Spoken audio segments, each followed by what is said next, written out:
I discovered my family only valued my money, not me.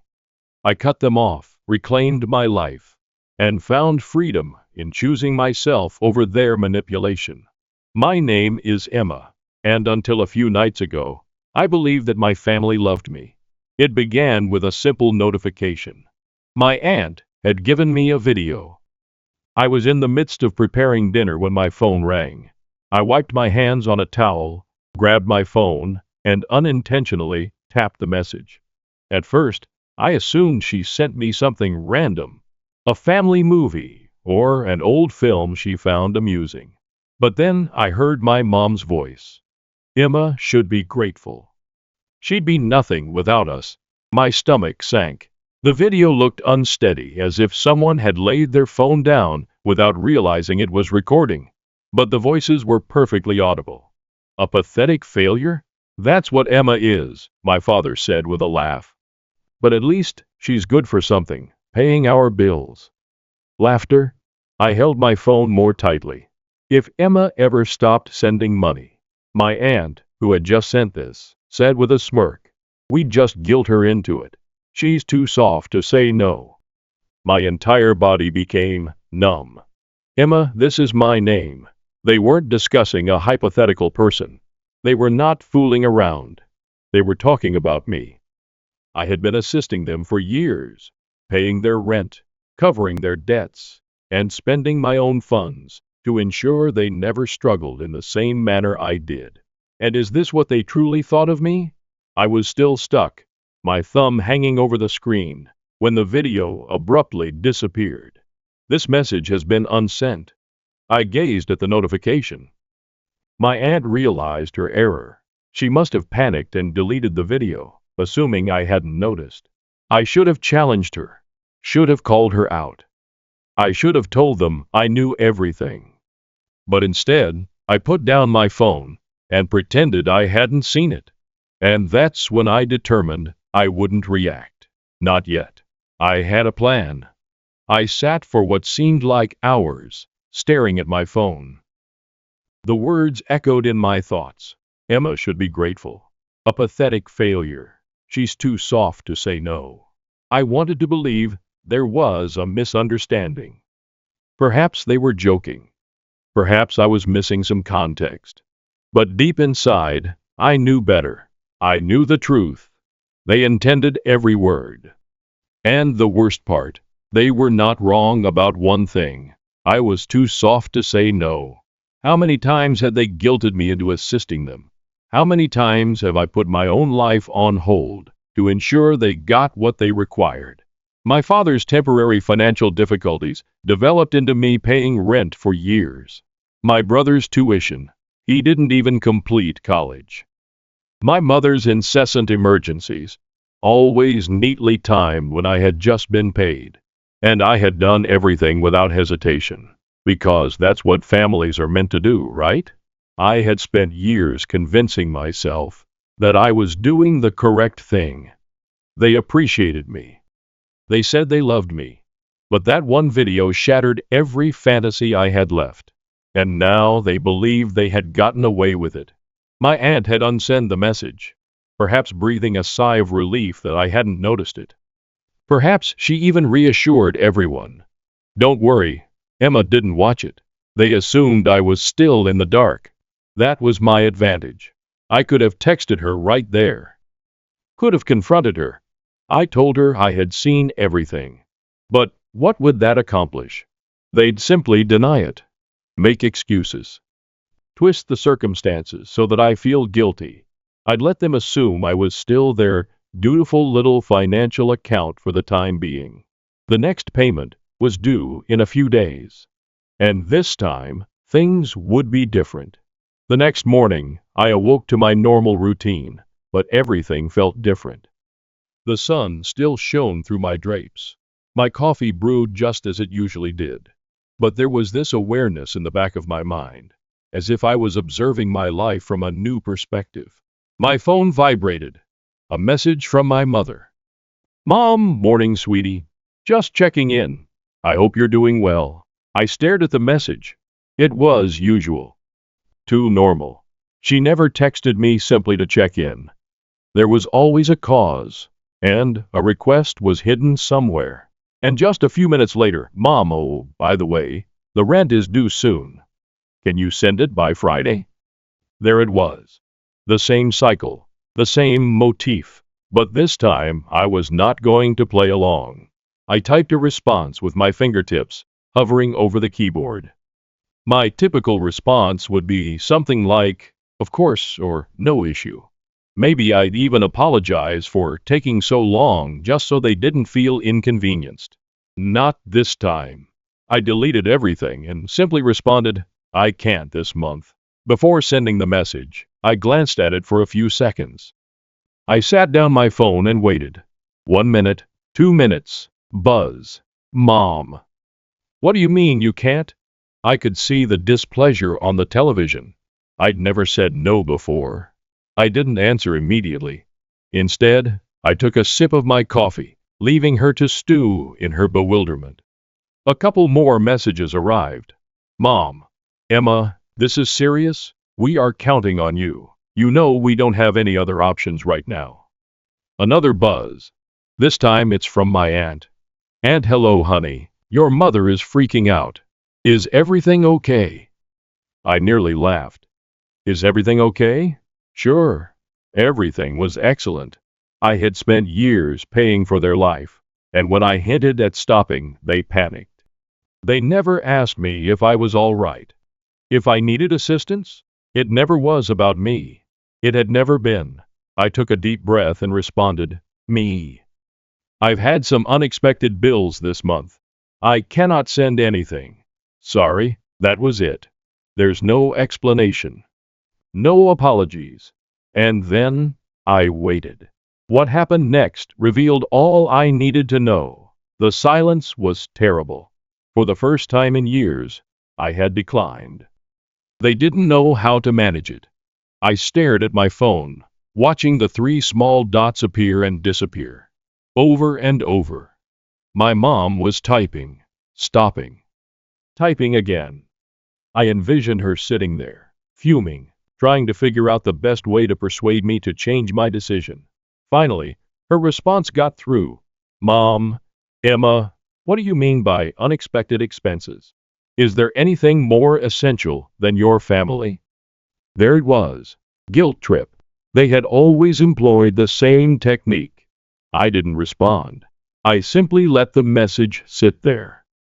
Less than 1 minute later. Mom, you know your brother doesn't have a way to pay his rent. If he's kicked out, that's on you. The brother card. Classic. Then another message.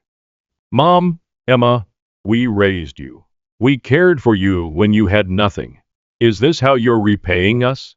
I gritted my jaw and tightened my fingers around my phone. When I had nothing, they never cared for me. I put myself through school. I worked 3 jobs to get out of that house. And as soon as I got money, they hung on to me like leeches, sucking me dry. They grabbed everything, so I had nothing. My phone vibrated again. Aunt, Emma, dear, do not do this.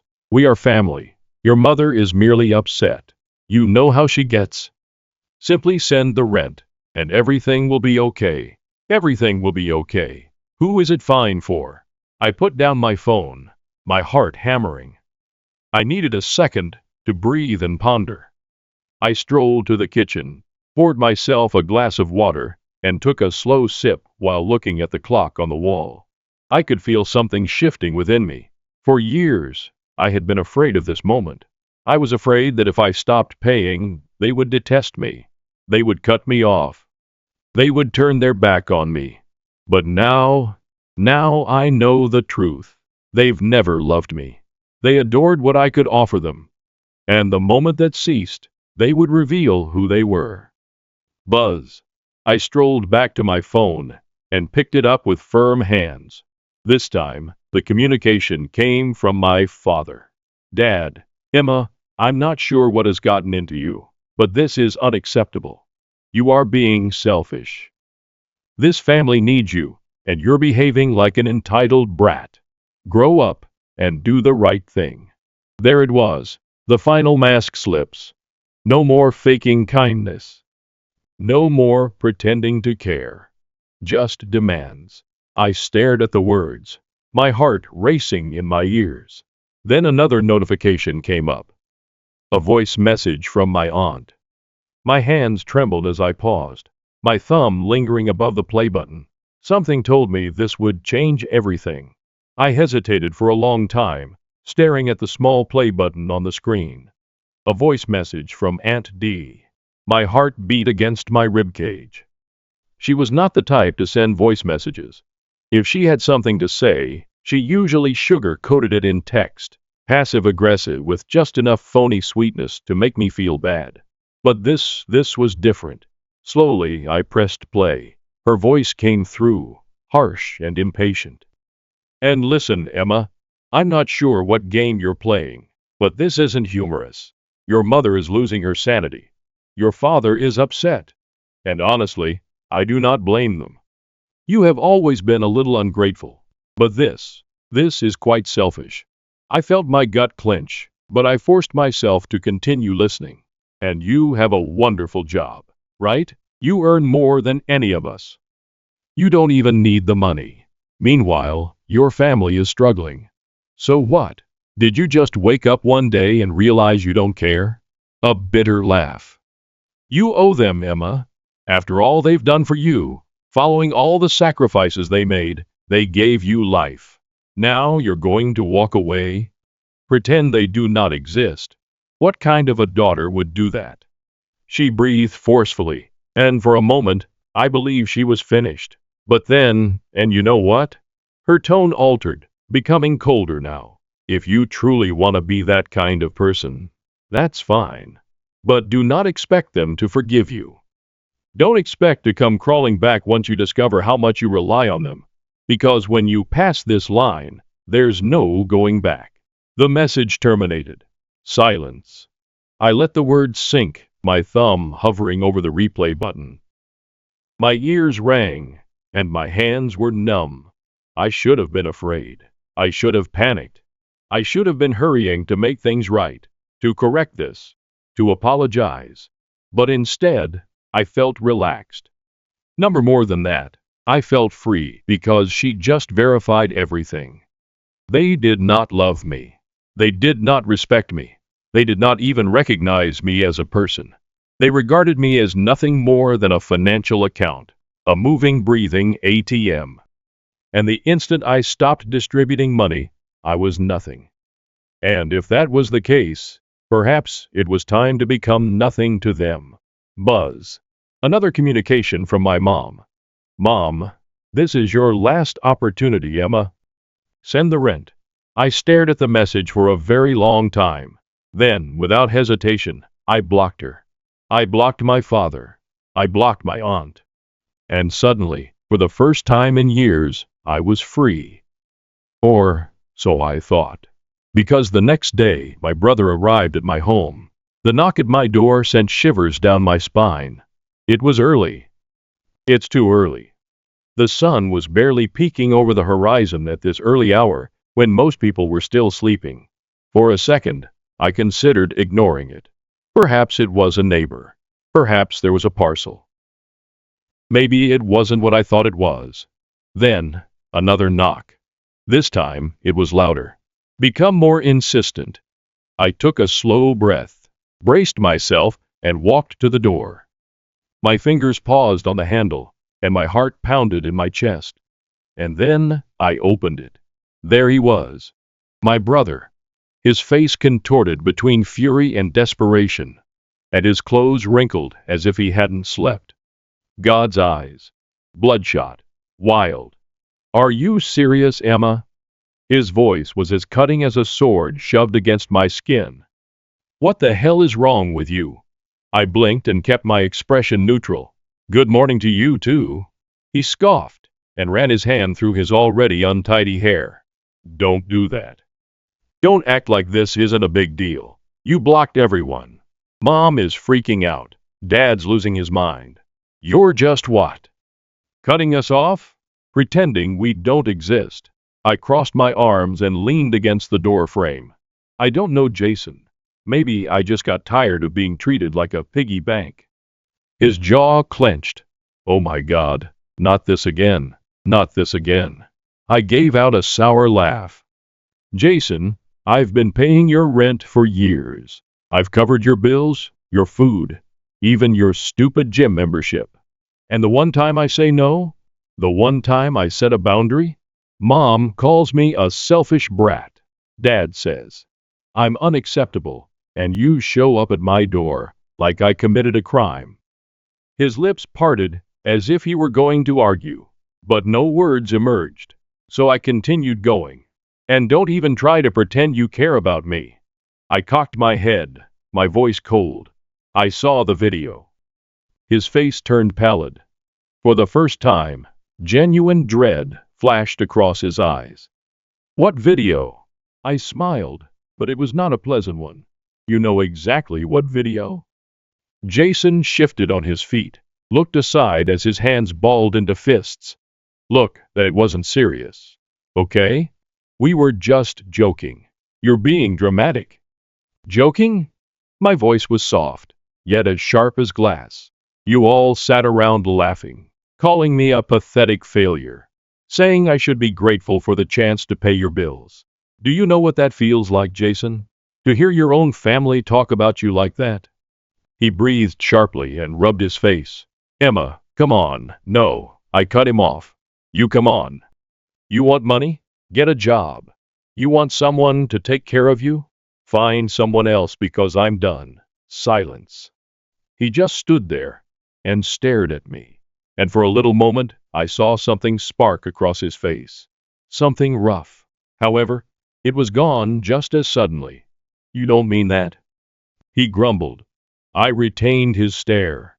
Yes, I do. Another lapse in stillness. Then his expression darkened. His mouth curled into something unpleasant. Fine, he snapped. You want to be a selfish bitch? Go ahead. But don't come crawling back when you realize you have no one left. With that, he turned to walk away. I stood there, watching him leave. My chest was tense, yet my back was straight because he was incorrect. I did have someone leave. I had myself. But as I closed the door, letting out a trembling breath, my phone vibrated. I looked at the screen, and the familiar name flashed. It was my mom. But I was not going to pick up. Not this time. I had been at her mercy for so long. Her demands, her guilt trips, the way she used my own sense of duty against me, manipulating me into giving up all I had in order to keep her from breaking apart. Not anymore. I went away with the phone facing down. The truth was, I was done. I'm done with being a continual source of money. I'm tired of being the safety net that kept my family afloat when they couldn't be bothered to forge their own path in life. I'm done with lies and manipulation.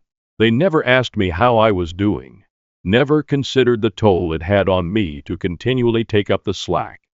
I had been carrying their weight for years. My mother's, my father's, and my brother's. All of them acting as if I owed them something.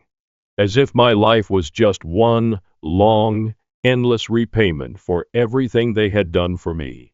But nobody had ever asked what I needed. Nobody had ever cared for me. And now I was taking control. But my decision was not unnoticed.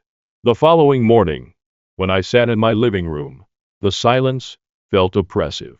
The weight of my decision was beginning to sink in. But there were no regrets, no second guessing. I had made the correct decision. Then my doorbell rang. I was not surprised. It was Jason. I could tell by the way he knocked, demanding and impatient. This was the last person I expected to show up. But it's not surprising at all. I slowly opened the door, keeping my expression neutral. Emma, he began, his usual arrogant tone gone, replaced by something almost pleading. You need to listen to me. I did not welcome him in. I stood at the doorway, arms crossed. I don't need to listen to anything you have to say, Jason. He blinked, taken aback. No, you don't understand. His tone softened, almost desperate. Mom's freaking out. Dad's calling me, asking what's going on. They don't know how to fix this. You've cut us all off. You can't just leave us hanging like this. I scoffed and leaned against the door frame. Oh, I'm sorry. Did you think I was just going to keep enabling you? Keep paying your rent, your bills, and pretending everything was fine? No, Jason, I'm done. I don't care how much you or mom or dad beg. I'm done playing the role of the family ATM. His eyes flared with rage. You're acting like we've never done anything for you. Like we're all just users. Right? I did not flinch. Oh, believe me, I know exactly what I've been to you all. I've been a cash machine. A free ride. And I'm tired of it. Jason's face twisted. You can't just leave us hanging like this. You owe us, Emma. The words stung, but they did not shatter me. They only made me more determined. I owe you, I said, my voice firm. I've given you everything. I paid for your rent, your groceries, your bills, while you just sat there and watched me do it. And you want to talk about owing? His fists clenched at his side. You'll regret this. You'll regret cutting us off. I couldn't help laughing. No, Jason, you'll regret it. Because I'm not the one who needs you anymore. Without waiting for his reaction, I slammed the door in his face. It felt nice, but I sensed that the drama was far from ended. Later that night, my phone vibrated again. I almost did not want to check it, but curiosity gnawed at me. It was from my father. Dad. Emma, we raised you. Do not assume you can simply walk away from everything we've done for you. You're making an enormous mistake. Come back. We'll chat about it. We will fix this. I could almost sense desperation in his words. I sat there for a time, phone still in hand. I could have ignored it. I may also have blocked him, but I had a better idea. I wasn't simply going to block them. I was going to make them pay for every single lie, every single time they took me for granted. And it was going to start now. I stood up, approached my desk, and opened my laptop. It was time to deliver a message they would never forget. So I started typing. I sat at my desk, staring at my laptop screen, my fingers hovering over the keyboard. I wasn't going to sit back and let them reintegrate into my life, as if nothing had happened. Number. I was done being the punching bag. This time, I was in control. I thought about everything I had done for them. All of the payments I'd made, the bailouts. I swallowed my pride and helped them, even though I knew I was the one being drained no more. Now was their turn to feel the consequences of their conduct. I opened my email and began typing. First, I gathered all of the financial records, every payment I'd ever made on their invoices, each bank transfer, every check I'd sent over the years to compensate for their faults. It was time to remind them of the things they had taken from me. I added a remark to the top of the email. Here's a detailed summary of everything I've done for you over the years. I'm done being your lifeline. I'll no longer be your ATM, and I'll no longer let you make me feel guilty for choosing myself. Consider this my final invoice. You don't owe me anything anymore, but you will owe yourself the realization of how much I've sacrificed.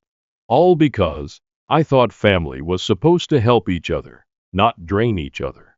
Then I added the receipts, bills, and payments I'd sent. But it was not the end.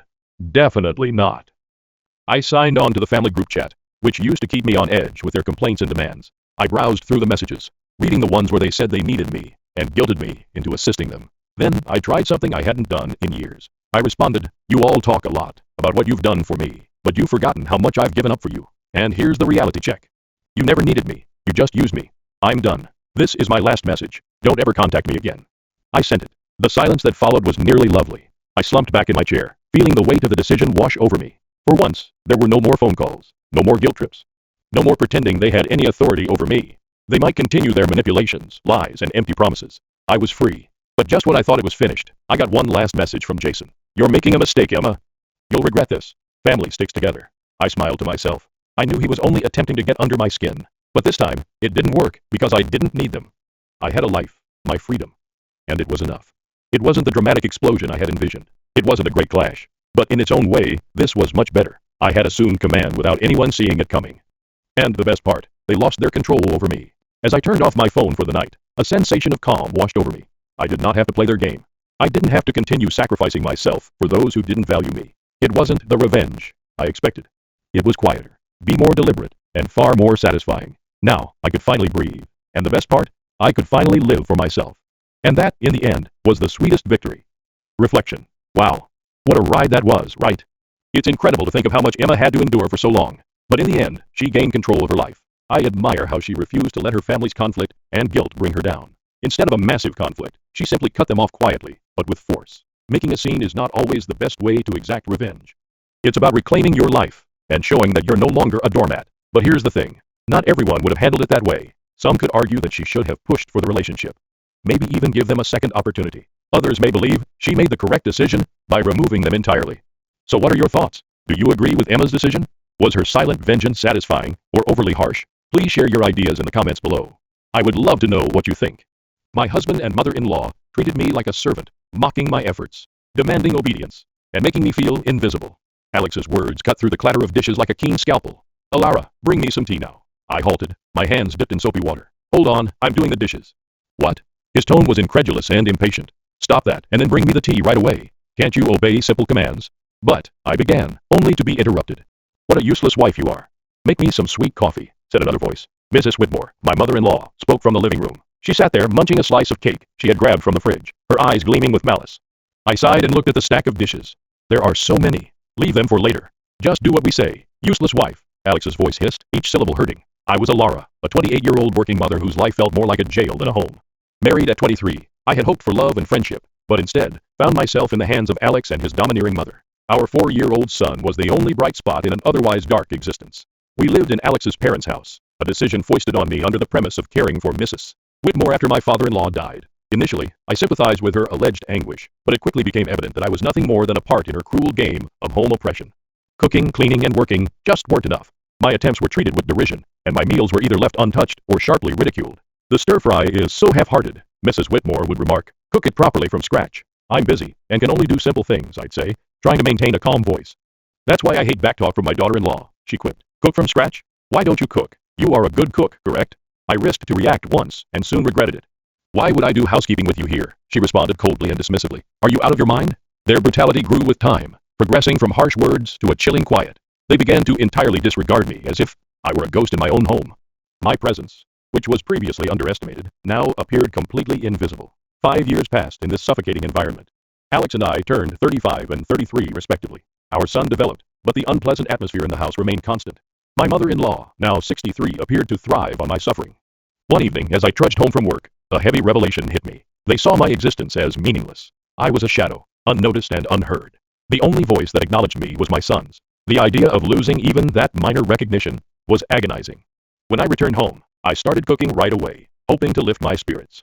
I made mapo tofu, fried chicken, and a stir-fry with bell peppers and pork, attempting to bring some regularity to our dinner. "Bring me the mayo," Alex said unexpectedly, breaking his long silence. "Sure, here you are," I said, handing him the mayonnaise. His first words to me in ages were not thanks or discussion, but rather a command. It was the last straw, the limit of my patience and tolerance. Mrs. Whitmore demanded, "Clean the toilet." "What? Now?" I was shocked.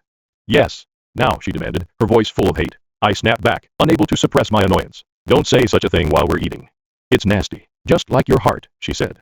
Our dispute immediately escalated, with Alex interjecting and demanding that I apologize to his mother. But I refused, standing firm for the first time in years. The conflict reached its climax, and a conclusion formed within me. I needed to get out of this toxic environment, not just for myself, but also for my baby. I returned to my room, my determination stiffening.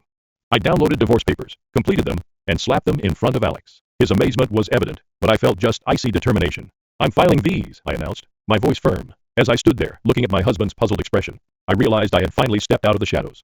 It was time to regain my life. The days after I declared my divorce were a blur of frigid stares and stinging remarks. But in the midst of the chaos, I discovered an unexpected sense of freedom. Mrs. Whitmore looked at the food I was serving one evening with distaste. "You call this food?"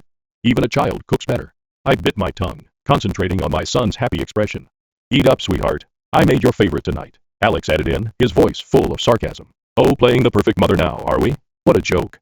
I could feel my rage rising, but I held my cool. I'm just trying to make a nice dinner for our son, Mrs. Whitmore snorted. Don't act high and mighty. You're just a burden in this house. The tension around the table was apparent. Alex's attempts to insult me grew more intense. So, Alara, have you thought about how you'll survive after the divorce? You can barely keep a house, let alone your own life. I stared him directly in the eyes. I have been supporting this family for years. I'm not worried about taking care of myself and our son. His smirk faded somewhat, and a spark of concern appeared on his face. Mrs. Whitmore was quick to intercede. Don't be absurd. You need us more than we need you. The talk drifted to finances, which they typically avoided. You do realize that without my salary, this household would crumble, I said to myself, rather than to them. Mrs. Whitmore sneered. We'd manage. We don't need your pity money. But Alex's silence spoke volumes. He understood the truth. They would be in serious financial trouble if I did not provide a living. Their behavior deteriorated during the next few days. Mrs. Whitmore alternated between trying to sweet-talk me into staying and shouting insults when I refused. Alex, on the other hand, appeared confused, his arrogance eroding as the reality of his financial dependency became clear. One afternoon, I overheard a talk between them that chilled me to the core. She can't just leave us like this, Alex growled. We need her money. Mrs. Whitmore's response was chilly and calculating. Do not worry. I have a plan. We'll make her life so unpleasant that she won't want to leave. Hearing their genuine objectives exposed was a revelation. They did not care about me or our son. It was all about power and wealth. That night, as I lay in bed, an idea began to emerge in my head. If they wanted a fight, I'd give them one. But it would not be fought with words or trivial disputes. I'd strike them where it hurts the most, their pride and their pocketbook. The following morning, I began putting my plan into action. I contacted a lawyer, a bright, no-nonsense woman who was highly recommended. I want a divorce, and I want to make sure they don't get a penny more than they deserve. I informed the woman. She nodded, her eyes bright with determination. We'll make sure of it. You've been the only breadwinner, correct? We'll make use of that. My resolve got stronger with each passing day. I began documenting everything, insults, financial manipulation, and even little grievances. It was time to turn the tables. It was time to accept the repercussions of their deeds. As I prepared my case, I felt a sense of empowerment. For the first time in years, I felt like I had power over my own fate. The shades of scorn were slowly lifting, revealing a new dawn. As the divorce proceedings began, the mood in the house became more caustic. Yet, with each passing day, my panic faded, replaced by a steely resolve. Miss S. Whitmore decided to try a new strategy one evening. Alara, dear, why don't we forget all this nasty business? You know we're family. Her comments were insincere. I met her stare unwaveringly. Family doesn't treat each other the way you've treated me. Alex, who had been silently watching, scoffed.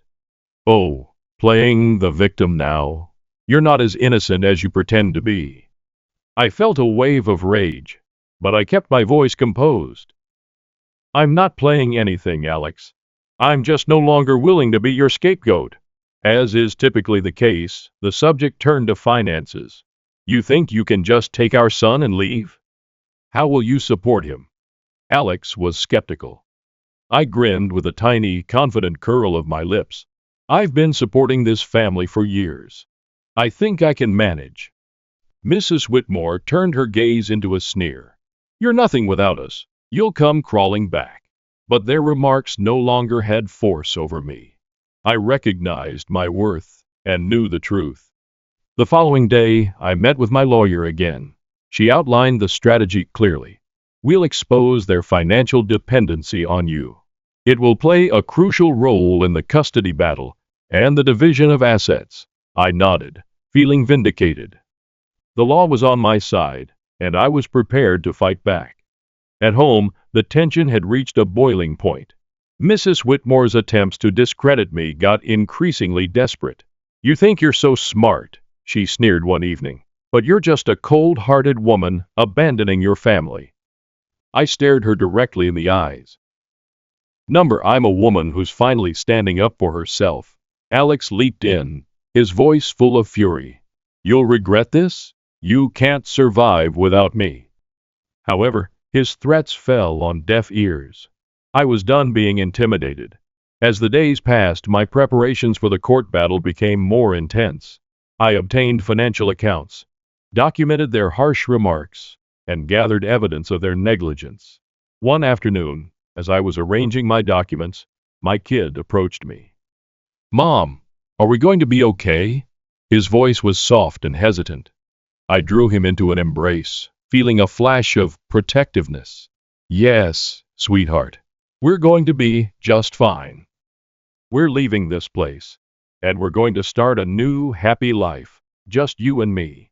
His arms tightened around me, and I knew I'd made the correct decision. I was fighting not just for myself, but also for my son's future.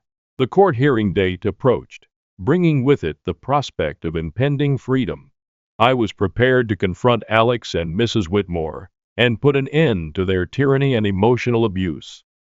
I was ready to take back my life and give my son the peace and happiness he deserved. It was time for justice, and I was determined to see it delivered. The court hearing day arrived, and I was filled with both dread and determination.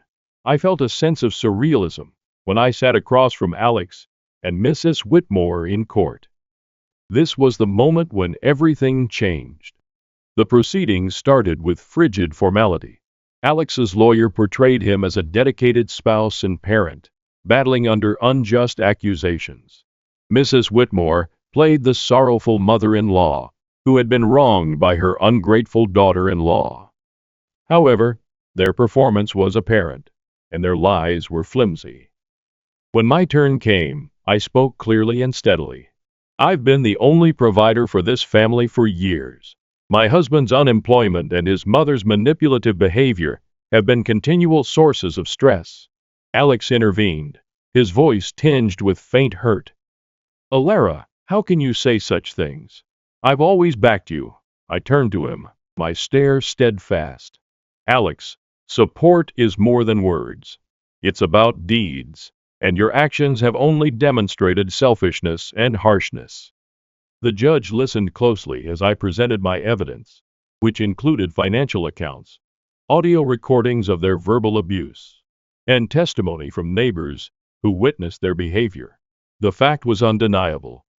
As the evidence accumulated, Alex's facade began to collapse. Mrs. Whitmore's poise shattered, and her innocence slipped away. The courtroom was quiet, the air thick with anxiety. Then came the realization that sealed their doom. My lawyer submitted photos and documentation confirming Alex's adultery and Mrs. Whitmore's clandestine affair with Mr. Harwood, a wealthy neighbor. Murmurs broke out in the courtroom as the photographs of them in compromising postures were shown. Their lie was exposed for all to see. Alex's face became ashen, his eyes wide with surprise. Mrs. Whitmore's face twisted into rage, and her hands trembled. You compromised our privacy, she yelled, her voice shrill. I glanced at her, my voice steady yet forceful. I revealed the truth, which you both had been hiding for far too long. The court shouted for order, but the harm was already done. Their credibility was shattered, and their lies were revealed in the bright light of the courtroom. As the session concluded, the judge's conclusion was apparent. I was given full custody of our son, and a fair distribution of assets was ordered. Alex and Mrs. Whitmore were left with just their destroyed reputations. Walking out of the courtroom, I felt a weight lifted from my shoulders. The years of deception and emotional assault had finally ended. I had confronted my oppressors and emerged victorious. But the finest moment was when my son raced into my arms outside the courthouse, his face beaming with relief and joy. We did it, Mom, he exclaimed, his voice full of delight. Yes, we did, I said, holding him close. We're free now. This is only the beginning for us. As we walked away hand in hand, I realized this was more than simply a personal win.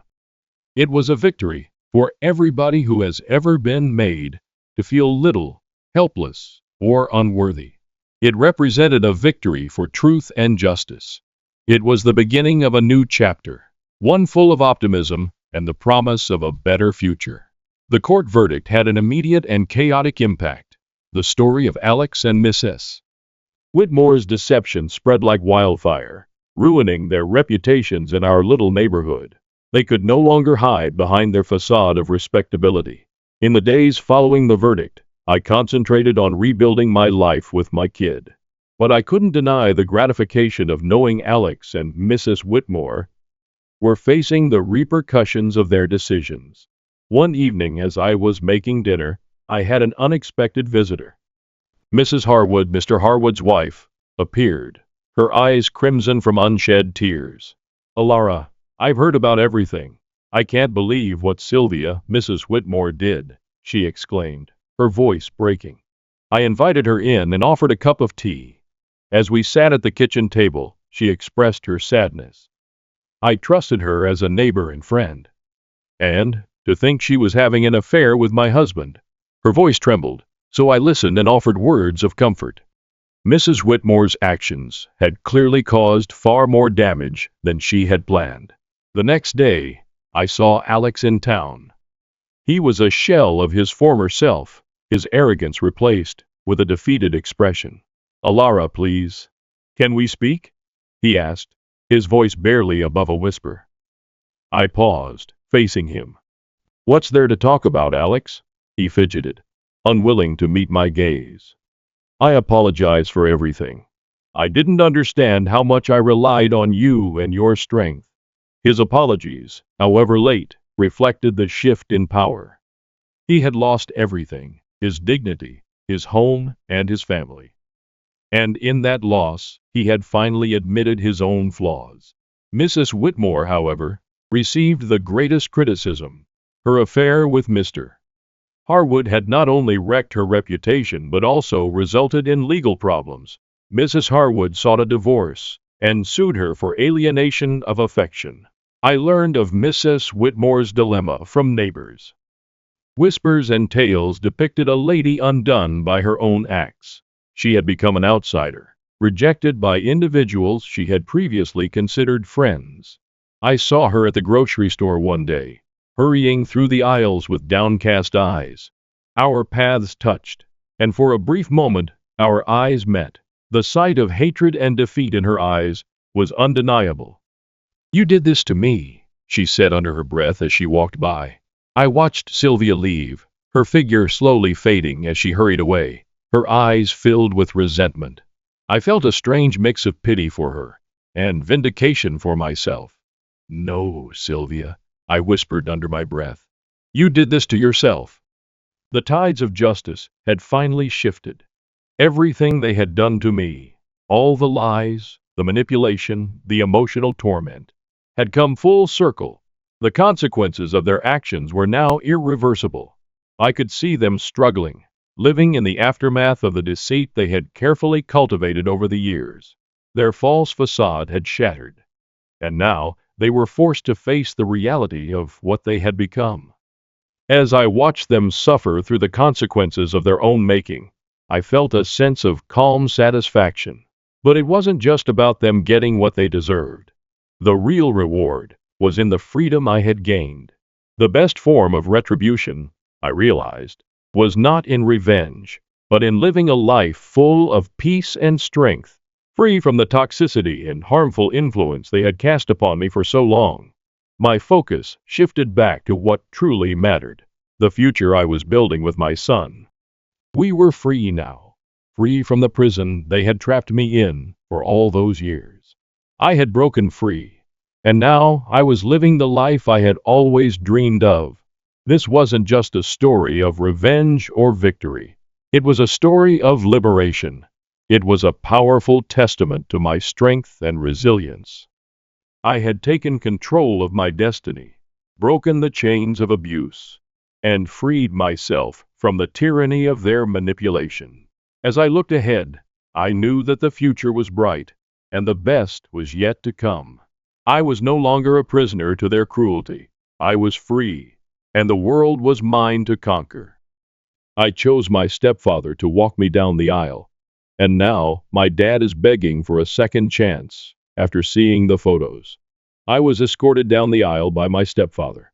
After seeing the pictures, my dad broke down in tears and is now pleading for a second ceremony. I got married yesterday. When my dad eventually arrived in the evening after everything was finished, we spoke in a way that brought tears to his eyes. I feel terrible now because of that. To put things in perspective, I became engaged to my fiancée approximately 5 months ago. We chose to get married in our garden with just our loved ones, because neither of us wanted a large wedding with lots of guests in a vast location. Our goal was to have a modest, intimate, and private wedding. Since we were getting married on the day of our 4th anniversary, this was a really memorable day for us, who had been together for 4 years. We still had decorators and caterers coming in, so it was obviously not possible to reschedule. Despite the little wedding, I was unable to grant my dad's plea to postpone it because of this. I didn't want to because I didn't think it was necessary, more than the fact that I couldn't. My dad wasn't asking me to postpone my wedding because of an urgent matter. My golden child brother was in town and had planned a camping trip for the same weekend, so he wanted me to put it off. I'm not making it up, I promise. This is so ridiculous that I doubt I could ever create it. I couldn't think of a single medical emergency that would require him to wait a week that couldn't be rescheduled. So when my dad called me last week, he said he wouldn't be able to attend my wedding if I held it that weekend because he had a medical emergency. It was a weak excuse. My brother had surprised him with a camping trip, which he had consented to go on, but it happened to fall on my wedding day. I persisted until he finally told the truth. The camping trip was my dad's top priority, but I think it's very clear what the decision should have been. He clarified that he didn't want to miss out on spending time with my brother, who only visits for a few weeks per year. My dad also tried to persuade me that since my wedding wasn't a big occasion, it would be simple to reschedule. He maintained that all I needed to do was talk to the merchants and let a few people know. I made an effort to explain why the wedding date was significant to me, but I soon saw that it was useless. He was going camping with my brother and had already made up his mind. My dad has always given preference to my brother, so I wasn't surprised by this. 3 years older than I am, my brother, 30, has always been an overachiever. In the meantime, I've been a typical child. Naturally, he received a lot of attention and was constantly complimented, while I frequently felt ignored.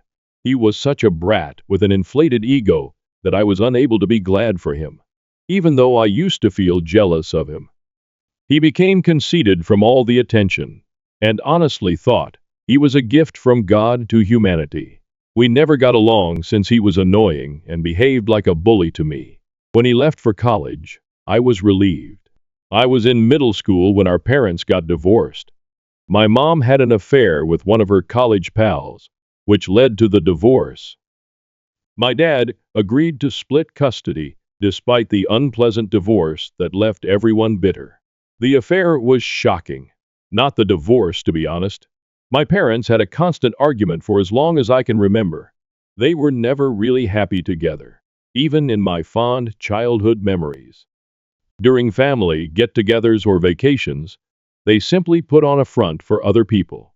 They hardly ever talked or even looked at one another at home. They eventually slept in different rooms. They probably stayed together for the purpose of staying together after falling out of love. My mom had her affair because neither of them tried to make things better. My dad had never been a pleasant man to live with, and I'm not attempting to defend her. Their marriage was going through a particularly difficult period when my mom had an affair.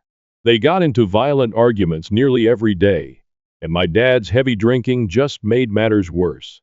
My mother eventually came clean about the affair and left the family one day. She still made an effort to communicate with us both, though. My brother entirely disregarded her messages. and I was the only one who replied. She had cheated on our father, and he could never forgive her. My brother's inability to forgive her wasn't shocking. He and my dad have always shared a unique bond. Even though my dad denied it, it was clear from the time we were young that he had a favorite. It was evident from his conduct. My relationship with my father deteriorated as we grew older. My dad appeared to be upset with me after the divorce, when I made the decision to keep up a friendly connection with my mom and stepdad. He became aloof. He probably wanted me to behave like my brother, who was often disparaging our mother and her new husband. A few months after the divorce was finalized, my mom got married again, and I was a bridesmaid at her wedding. My brother declined to go. My brother was forced to spend half the month with my mother because she had partial custody, regardless of his sentiments. My brother didn't like that my mother didn't play favorites. Therefore, those weeks were unbearable. He was unable to escape punishment for his misbehavior at her home. My dad made multiple attempts to request full custody, alleging that my mom and her spouse were abusing my brother. He failed because his claims were unfounded. Looking back, I'm happy. I only had one parent who truly cared about me, my mother. I didn't despise my stepfather. He was a good man as well. I had mixed feelings toward my mother as a child. I wasn't sure if I should forgive her for cheating on my dad. I ultimately made the decision to follow my happiness. I put money into maintaining a positive relationship with my mother because it made me feel at ease. I'm glad I did. 6 years ago, she passed away from cancer. What mattered was that she was always a good mother to me, regardless of the events in her marriage. My brother was scarce, even in her last days. Before she passed away, he did pay her a few visits, which gave her some serenity. My stepdad moved out of state when she passed away, but we continued to communicate. The repercussions of my mother's death. My brother acquired a job in London and moved there around a year after my mother's death. Now he comes to see our dad once a year. I don't talk to my brother anymore.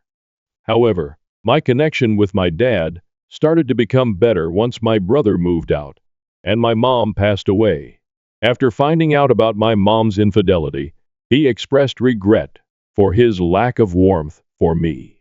He acknowledged that he had acted in ways he wasn't proud of, particularly toward me. Since he felt deceived and hurt, he tried to improve our relationship and admitted that he had always given my brother more attention. We've become closer over the last few years, which I never imagined was possible. I asked him to lead me down the aisle at my wedding because I thought things had improved. He concurred. As long as he showed me love and respect, I didn't mind that he was still very close to my brother. The ultimate camping trip. But recent events made it clear to me that as long as my brother was alive, I would never really be a priority. I came to see that my brother's relocation away was the only reason my dad even made an effort to patch things up between us. I become less important when my brother is around. It was a terrible wake-up call when my dad asked me to reschedule my wedding so that I could go camping with my brother. The realization that things hadn't altered as much as I had thought was painful. I made a snap decision in the heat of the moment. I consented to postpone my wedding. I called my stepdad a few minutes after I hung up with my dad. I invited him to lead me down the aisle without thinking twice. I'll admit that what I did at the time was spiteful and motivated by retaliation. But I believed that I was being good for myself by reprimanding my father. I didn't mind my stepdad filling in because he was already invited as a guest to the wedding, and he's always been a good man. Even though we don't communicate often, we are still close because he helped me get through my mother's burial. He was first hesitant to accompany me down the aisle as he knew my father was also invited. Nevertheless, I persuaded him, and he accepted. I felt justified, so I didn't think about it too much. My fiancé's encouragement provided me with the necessary validation. My annoyance was exacerbated by the fact that my dad had hardly communicated with me during the preceding week, perhaps because my brother was back in town. As anticipated, my dad did not attend my wedding yesterday. I waited until the very last minute in the hopes that he would surprise me. However, he didn't. For the most part, I was content as my stepdad led me down the aisle. After all, it was my wedding day. Later, when I emailed my dad a picture of my stepdad escorting me down the aisle, that was the only hitch. I assumed he would be upset. I was surprised when he decided to confront me on the following bus back to town. My father and brother showed up that night as the visitors were departing. They appeared worn out, but my dad said the most. He urged me to have another ceremony so he could lead me down the aisle and expressed regret for not taking my wedding seriously. He acknowledged that I was justified in my conduct and that it was rude to ask me to reschedule for a camping trip. All he wanted was another opportunity, and he regretted everything. He even declared that he only wanted the joy of seeing his daughter go down the aisle and didn't care if no one else showed there. I was offended by his desperation. It became evident that his activities were motivated more by a desire to outdo my stepdad than by a genuine concern for me. I asked him if had my stepdad not escorted me down the aisle, he would have responded in the same manner. His reluctance was sufficient enough. I informed him that he had let me down and that I would not be getting married again, merely to please him. He blew the opportunity he had. He started crying and pleading for forgiveness when I ordered him to leave. He stated that he regretted everything after seeing the photos and that he had not known I was serious about holding the wedding. He adamantly apologized for not putting me first. He accused me of being callous and overreacting to a single error when I asked him to go once more. The final straw was that I informed him that I had every right to defend myself at this point if he could treat me badly for the rest of my life without good cause. I reminded him that his actions were the reason behind everything that was happening to him. Unlike him, my stepdad truly cared about me, so I told him I was happy he escorted me down the aisle. Then I left him crying and went back inside. My brother and father were gone when I looked out a while later. Considering I regret what I said now that some time has gone by, knowing I brought him to tears makes me feel worse. I question whether asking my stepdad to escort me down the aisle and then putting it in my dad's face was too harsh. Revise, I've come to the conclusion that I don't need to apologize after giving it some serious thought. My dad decided to put a camping trip ahead of my wedding. I've been defending his actions my entire life, and I'm sick of it. My dad's actions have no justification, and I am free to choose not to forgive him. I'm sorry for bringing him to tears, but a person can only take so much abuse. Beyond that, I think it's okay to defend your rights, even if doing so causes harm to the other person. I cried a lot during my early and adolescent years due to my dad's treatment of me. I never showed anyone how much it hurt me, not even him. I don't think he would have changed, even if he had known. I'm happy that I didn't get in touch with him once more. My husband supports me and says it's the appropriate decision after we chatted about it. He wanted this decision to be mine alone, which is why he didn't voice his opinion sooner. I also expressed my guilt to my stepfather for becoming involved in my problems with my father. I even said I was sorry for using him as a means of retaliation. He assured me, though, that it didn't concern him. He knows how much I cherish him, and he felt gratified that I considered him first. My guilt was lessened by his comprehension, and I'm happy he doesn't take offense. I think it's obvious now to everyone who was upset with me for bringing up my stepdad. He doesn't mind. I don't mind my choice as long as he's cool with it. Drama after the wedding. Since the wedding a few days ago, my dad has been phoning and texting me daily. I don't want to hear what he has to say. Therefore, I haven't even opened or replied to his messages. I've made the decision to put my attention on my upcoming honeymoon with my spouse rather than this issue. First update. My dad called again this morning. I chose to read his messages for the first time, even though I didn't answer. They were all apologies, as one might anticipate. He agreed that I had every right to be angry, said he hadn't been a good father, and begged for another opportunity to make things right. He acknowledged his prejudice against my brother and vowed to make every effort to mend our friendship. I felt depressed after reading those messages. The entire scenario is quite distressing. But I've decided that I need space.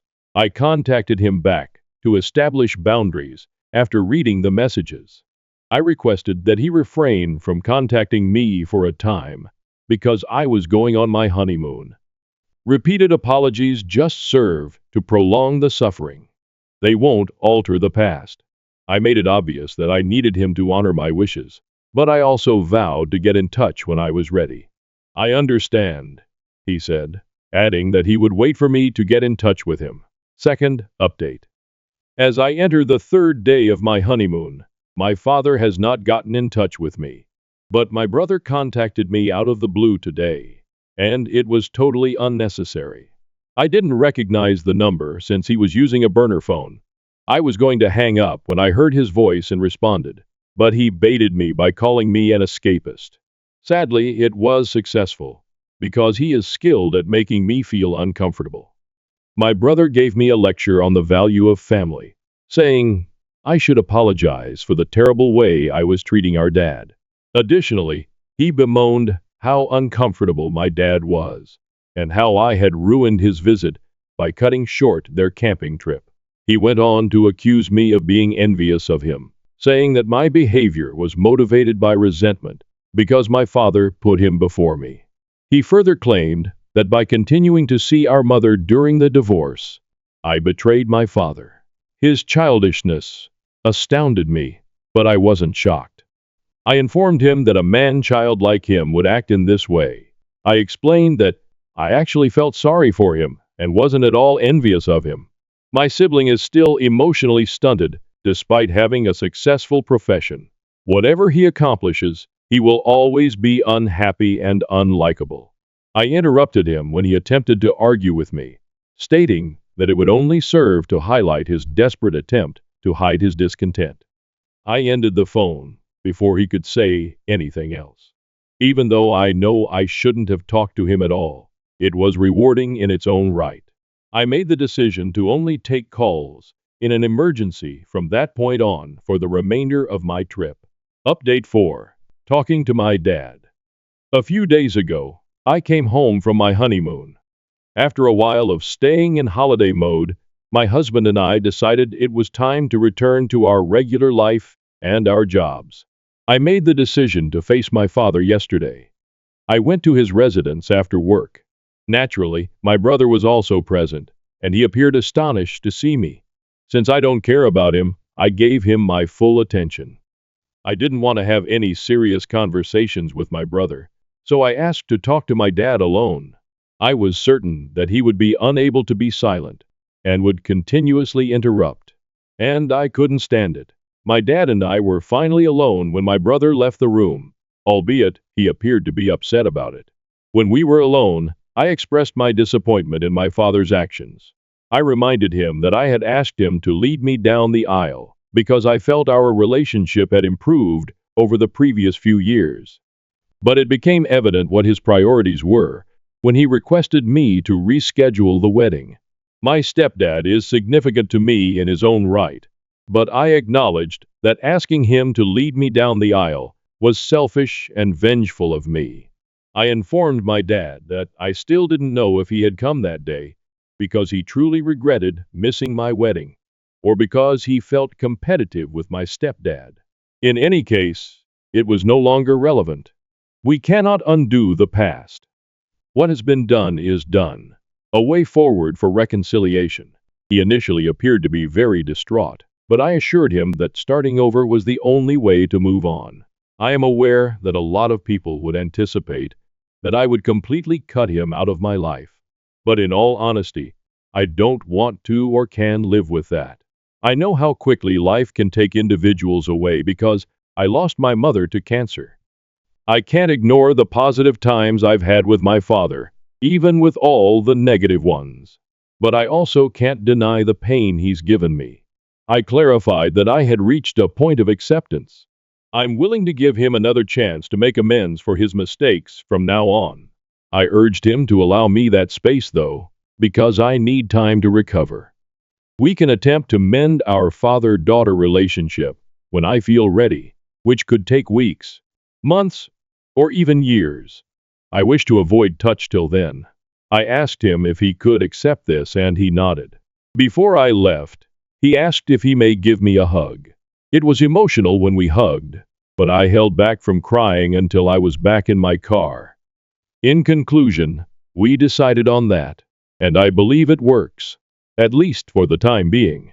The course of events will become clear with time. I'm comfortable with the situation for the time being. Am I the asshole for calling my father's wife a creep after she crossed boundaries with my daughter? My 32 father, 60s, has been married to Sasha, fake name, 40s, for almost a decade. I was already an adult when they started seeing each other, so I never had much of a relationship with her.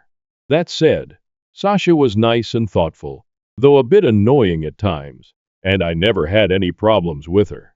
I now have a husband, 34M, and 2 kids, 9M and 4F. Sasha is very fond of my children, especially my daughter. That became very suffocating pretty quickly, so we started setting some boundaries. She never overstepped them. In January, my father and Sasha decided to go on a trip to Disney World and invited us to join them. We decided to go to celebrate our son's 9th birthday. I quickly regretted coming along. Sasha spent the entire trip fussing over my daughter in ways that overstepped almost every boundary we'd set. Examples include, Sasha bought a mini ears tiara. She wanted me to buy my daughter an identical one so they could match. My daughter didn't like the tiara, so I bought her a Donald Duck hat instead. Sasha got her the tiara anyway, and was upset that she didn't want to wear it. My father and Sasha went shopping in between parks. I told them not to buy my kids anything, as we still had shopping to do, and didn't want to risk making our bags too heavy. Still, Sasha returned with 5 bags of clothing for my daughter, and 2 for my son, saying she couldn't resist it. My daughter wanted a Belle costume to wear at the parks, as that's her favorite princess. Sasha tried to convince us to get her an Ariel costume instead, because that's her favorite. I explained that we never watched The Little Mermaid at home, because my daughter is scared of Ursula. Sasha insisted on taking dozens of pictures with my daughter in front of the castle at Magic Kingdom. She also took some with my son, but not nearly as many. She tried to convince us to take our daughter to Bibidi Bobidi Boutique. We refused because the prices are crazy, and we'd already bought her the Belle costume. She offered to pay, but we held our ground. I later found out Sasha tried to make a reservation anyway, but there was no availability. When we took our daughter to Slinky Dog Dash, her first roller coaster, Sasha tried to sit next to her. My daughter wanted to sit with me, so we switched. She tried to do the same thing in other attractions. At the Muppets Theater, she tried to get my daughter to sit in her lap. Sasha also tried to pick her up while we met some of the characters. There were more instances. The final straw for me, however, was the last park day of the trip. We were at Magic Kingdom. My husband suffered a minor injury, and I had to take him to the first aid station. The kids wanted to go to the Peter Pan ride, so my dad and Sasha offered to take them in the meantime. However, according to my father, the line was too long. So instead, Sasha suggested the Little Mermaid ride, assuring my kids Ursula wasn't on it. Actually, there's a pretty big Ursula animatronic there. My daughter was still sobbing and hugging her brother when we reunited. When we flew back home, I told my father that we'd no longer take our children on trips with Sasha, due to her behavior. He got extremely angry. He said his wife loved my kids, thought about what they'd like to do at every moment of the trip, and that we should be grateful to have her in our lives. I lost my temper at that.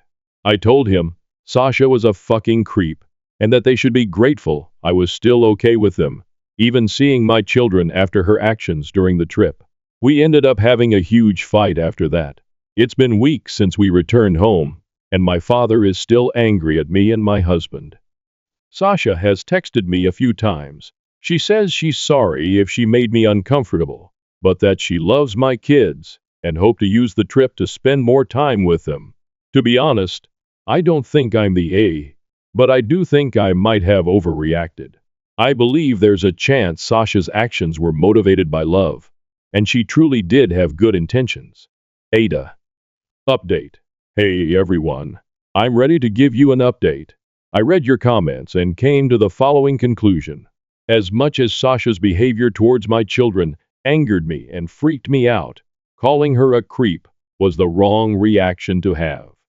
That said, I think it's best for my family to distance itself from Sasha for the time being.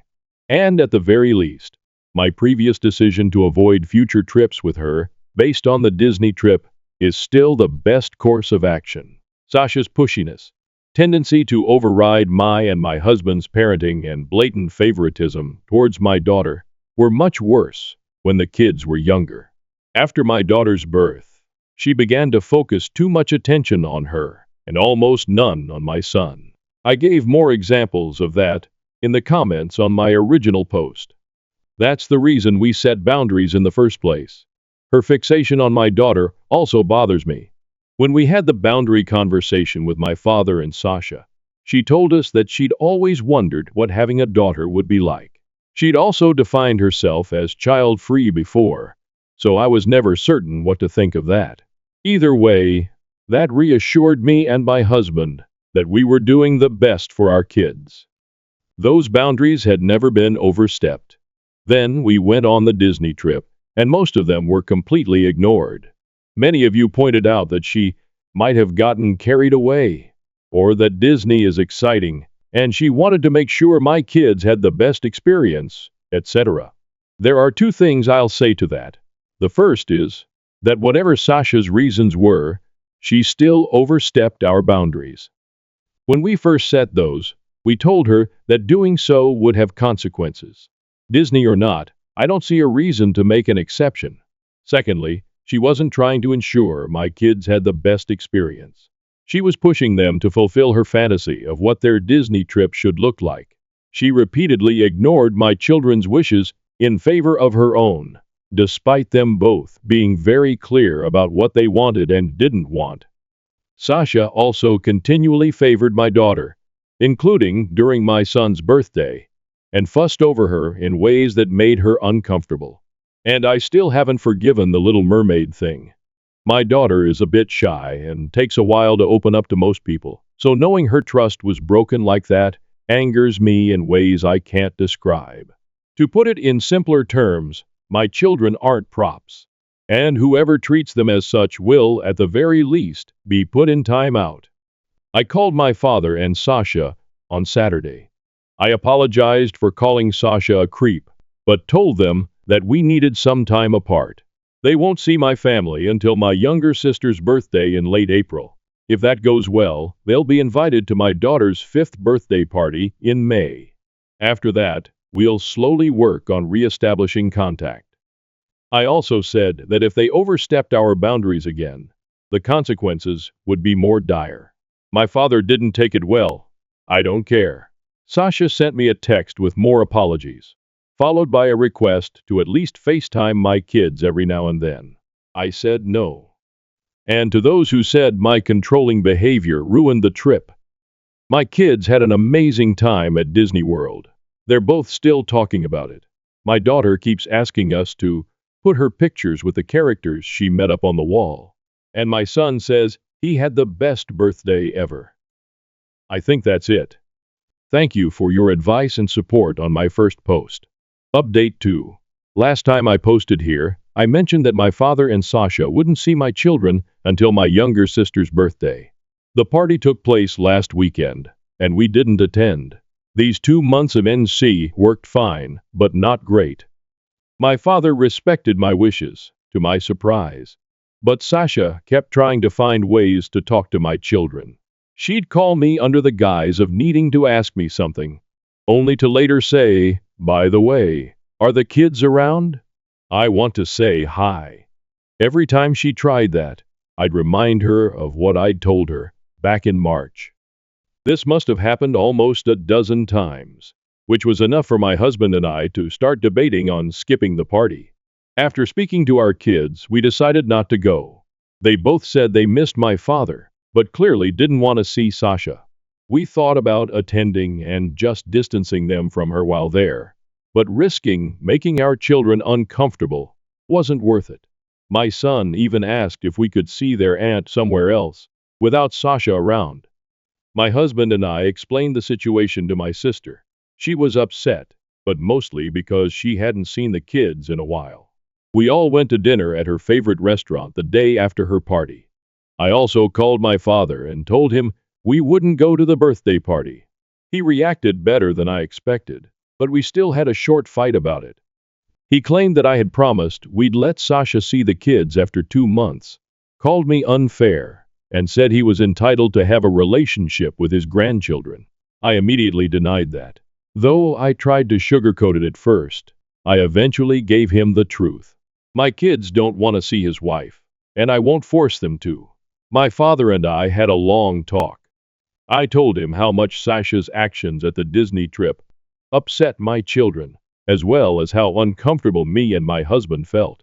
I admitted I don't trust his wife at all, and I don't think I ever truly will. He said that while he still thought I was overreacting, he understood I wanted to protect my kids. My dad also told me about how these 2 months of NC were for them. Apparently, Sasha started talking about my kids, mostly my daughter, a lot more than usual. She'd mentioned things in places she thought they would like. My father was aware of one of the times she called me, but thought it was a one-time thing. She wanted to give my daughter a gift at my sister's birthday party. He said he didn't know why. At one point, she told him she wanted to plan another family vacation with the kids, even though I told them they're not traveling with Sasha anymore. Learning all of that just made me more certain that I can't trust this woman around my children. For now, I intend to remain away with my father and see with Sasha. My daughter told me she wanted her grandpa at her birthday party a few weeks from now, so I told him that he was invited. But Sasha wasn't. He agreed. To be honest, I don't trust my father after all of this. I'm allowing him to come because that party will take place at my home, which is easier for me to control. If he tries to bring Sasha, they'll both be kicked out, and it will take a long time for me to consider letting him near my kids again. My father hasn't told me how his wife is reacting to this. My sister told me that during her party, Sasha asked her to tell me she wanted to talk. I'm not reaching out to her, nor do I plan to respond if she attempts to contact me. Both me and my husband have blocked her. My children are doing great. They still talk about how much fun they had at Disney. My daughter's been saving money, putting coins in her piggy bank for us to go back. On a completely different note, I'm pregnant again. This was completely unplanned. I always said I wanted 2 kids at most, and the third would have to be a huge accident. But my husband and I are ecstatic. I'm still in the first trimester, so not a lot of people know. We're brainstorming ways to tell our kids. Overall, I'm happy with my life right now. And as much as I wish this Sasha situation had never happened, I feel like a better parent after dealing with it. I have never been more confident in my abilities to protect my children than I am now. I don't think I'll update again anytime soon. Once again, thank you for all the support you've given me. I wish you the best. Update 3, September 3rd, 2024, 7 months later. First of all, my father didn't bring Sasha to my daughter's birthday party back in May. I didn't really think he would. I'd made it very clear I wouldn't tolerate that. But I'd be lying if I said your comments didn't make me a little paranoid. Secondly, I've just entered my third trimester, and the baby will be here in November. The kids are ecstatic. I'm having another girl, but my husband and I are not sharing the sex until she's born. This has nothing to do with our families. It's just something we've also done with our first two. Everyone, including Sasha, knows I'm pregnant. We announced it a couple months ago. I had no problem with my father telling her, though he did ask if he could. I didn't hear much about her reaction. But according to my father, she was happy for me. My children still don't want to see Sasha, and I'm still not forcing them to. I've unblocked her and put her on mute instead, but she hasn't made any attempts to contact me. We've continued meeting my father without his wife, and I think it's been working out. My relationship with him isn't fantastic, but it's much better than it was earlier this year. Last week, I saw Sasha for the first time in months. My cousin threw a party at her place.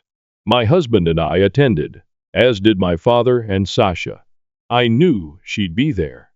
But since the kids weren't with us, son had a sleepover, daughter stayed with my mom. I didn't really have anything against seeing her. They arrived sometime after we did. My husband and I spoke with them for a few minutes, and it was less awkward than I expected. Sasha asked me about the baby's sex, and I told her we weren't telling anyone, which, again, is what we've always done. About 20 minutes later, my father told me they had to go. I thought it was weird that they were leaving so soon, but I didn't think much of it at the time. He called me a few days ago, and we spoke for a long time. My father is difficult to talk to, so the following is what I gathered from the conversation.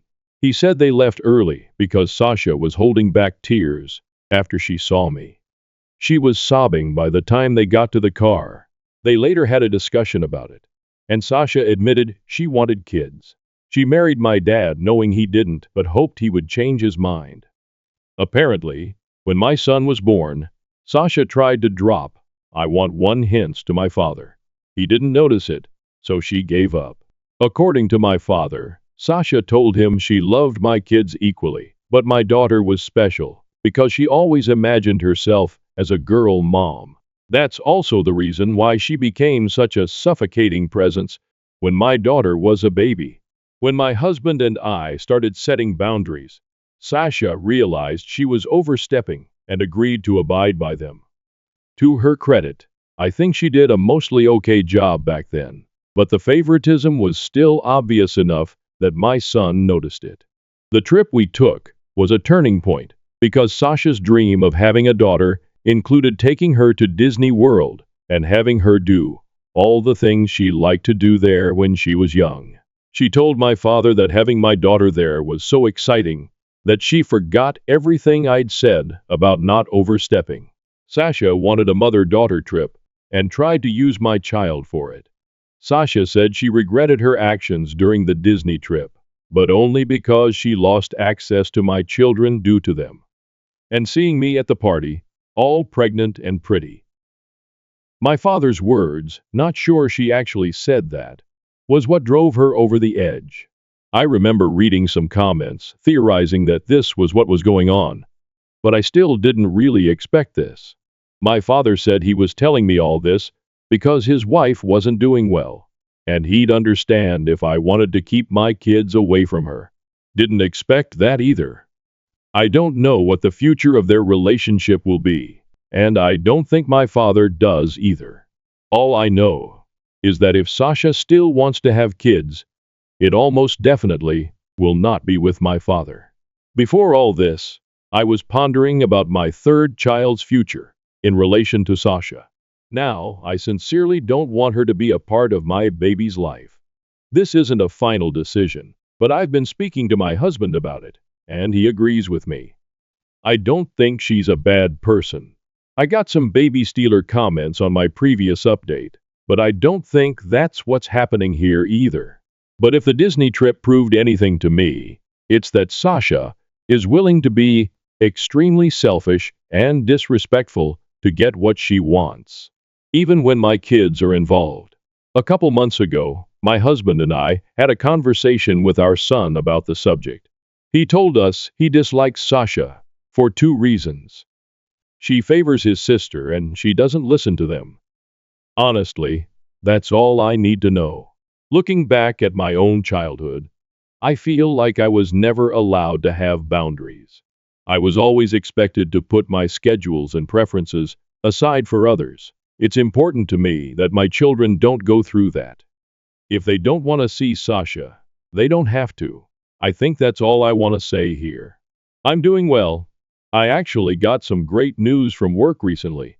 My kids are thriving, and I'm excited to meet my third baby. Again, thank you guys. Update 3, new update. November 23rd, 2024. 9 months later, I'm happy to announce my daughter was born 2 weeks ago. She arrived a little earlier than expected, but she's perfect. My older kids are in love with their baby sister, and as much as I didn't plan to have a third child, I am truly glad I did. As I mentioned the last time I posted, my husband and I didn't announce the sex in advance when our first two kids were born. This time, I decided to give my father a heads up. After I found out about the whole girl mom thing, I became worried about how Sasha would react to the news I was having another daughter.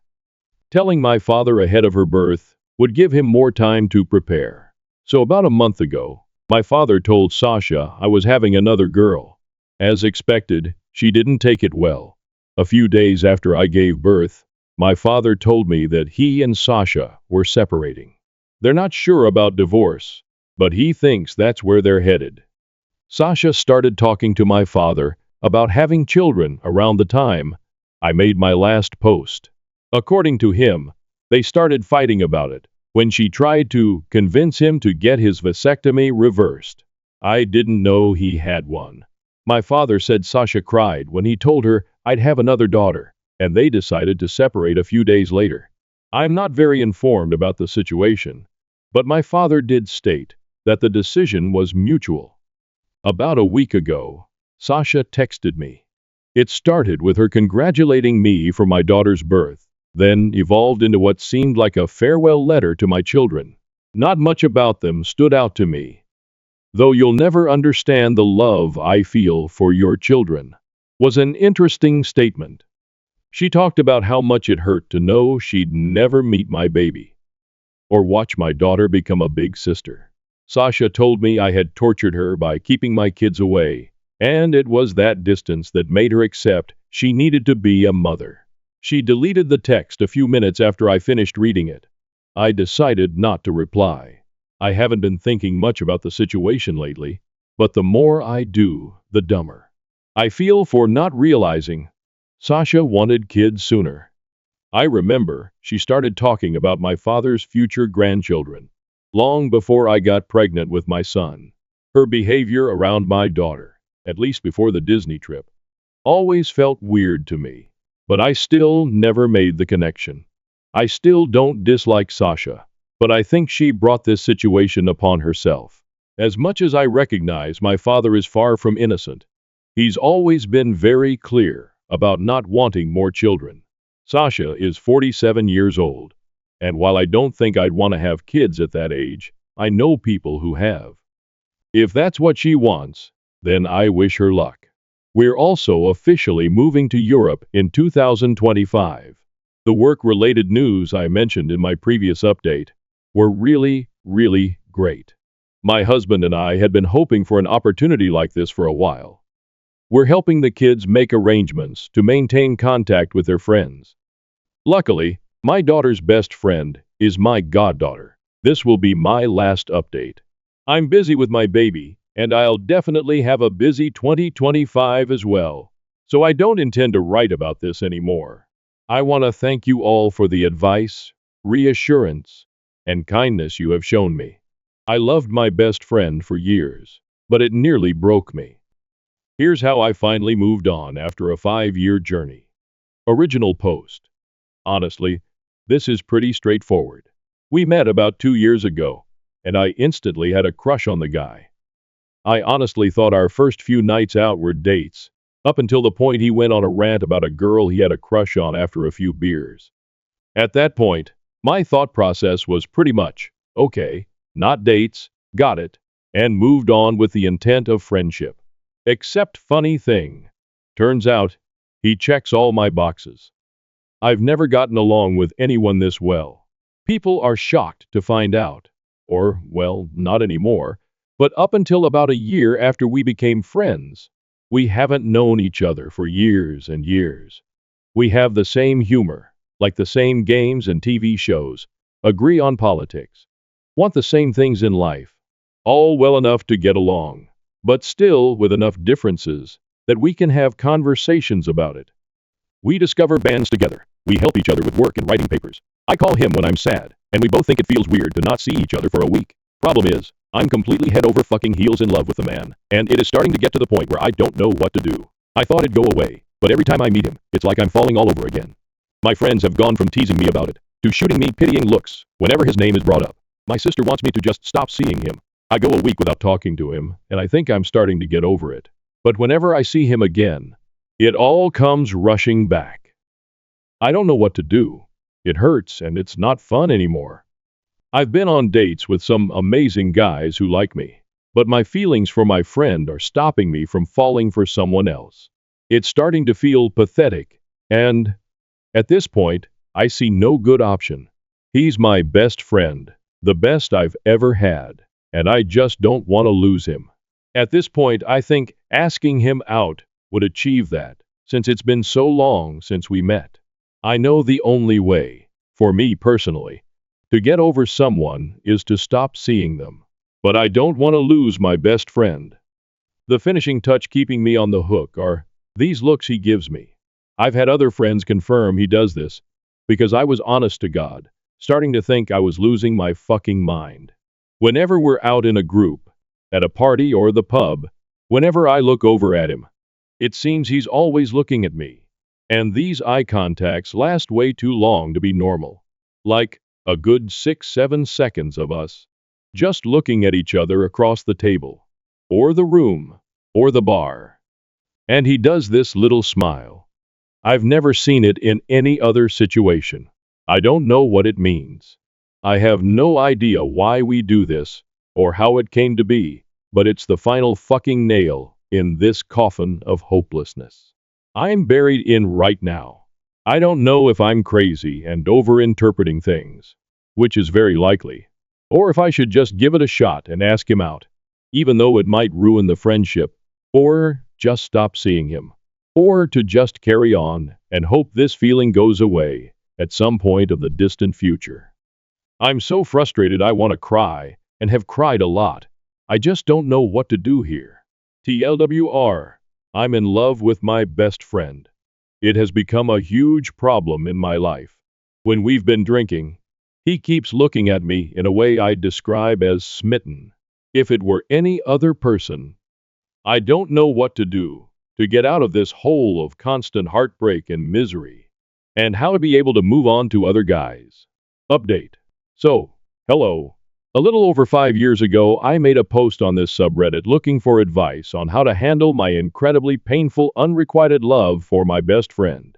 I'd honestly forgotten about this until making a password reset on another account and saw Tobbs 13 among my email search results. But as I read through the post, I remember how very comforting and terrifying the responses to my post was.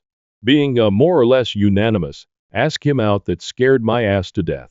Sorry that this isn't really a happy update, but I don't know. It felt weird seeing something I wrote in what feels like a different life, and the people who responded seemed so genuinely kind and trying to help. I feel like I weirdly owe some kind of update, especially for that one dear, sweet commenter whose account is now deleted.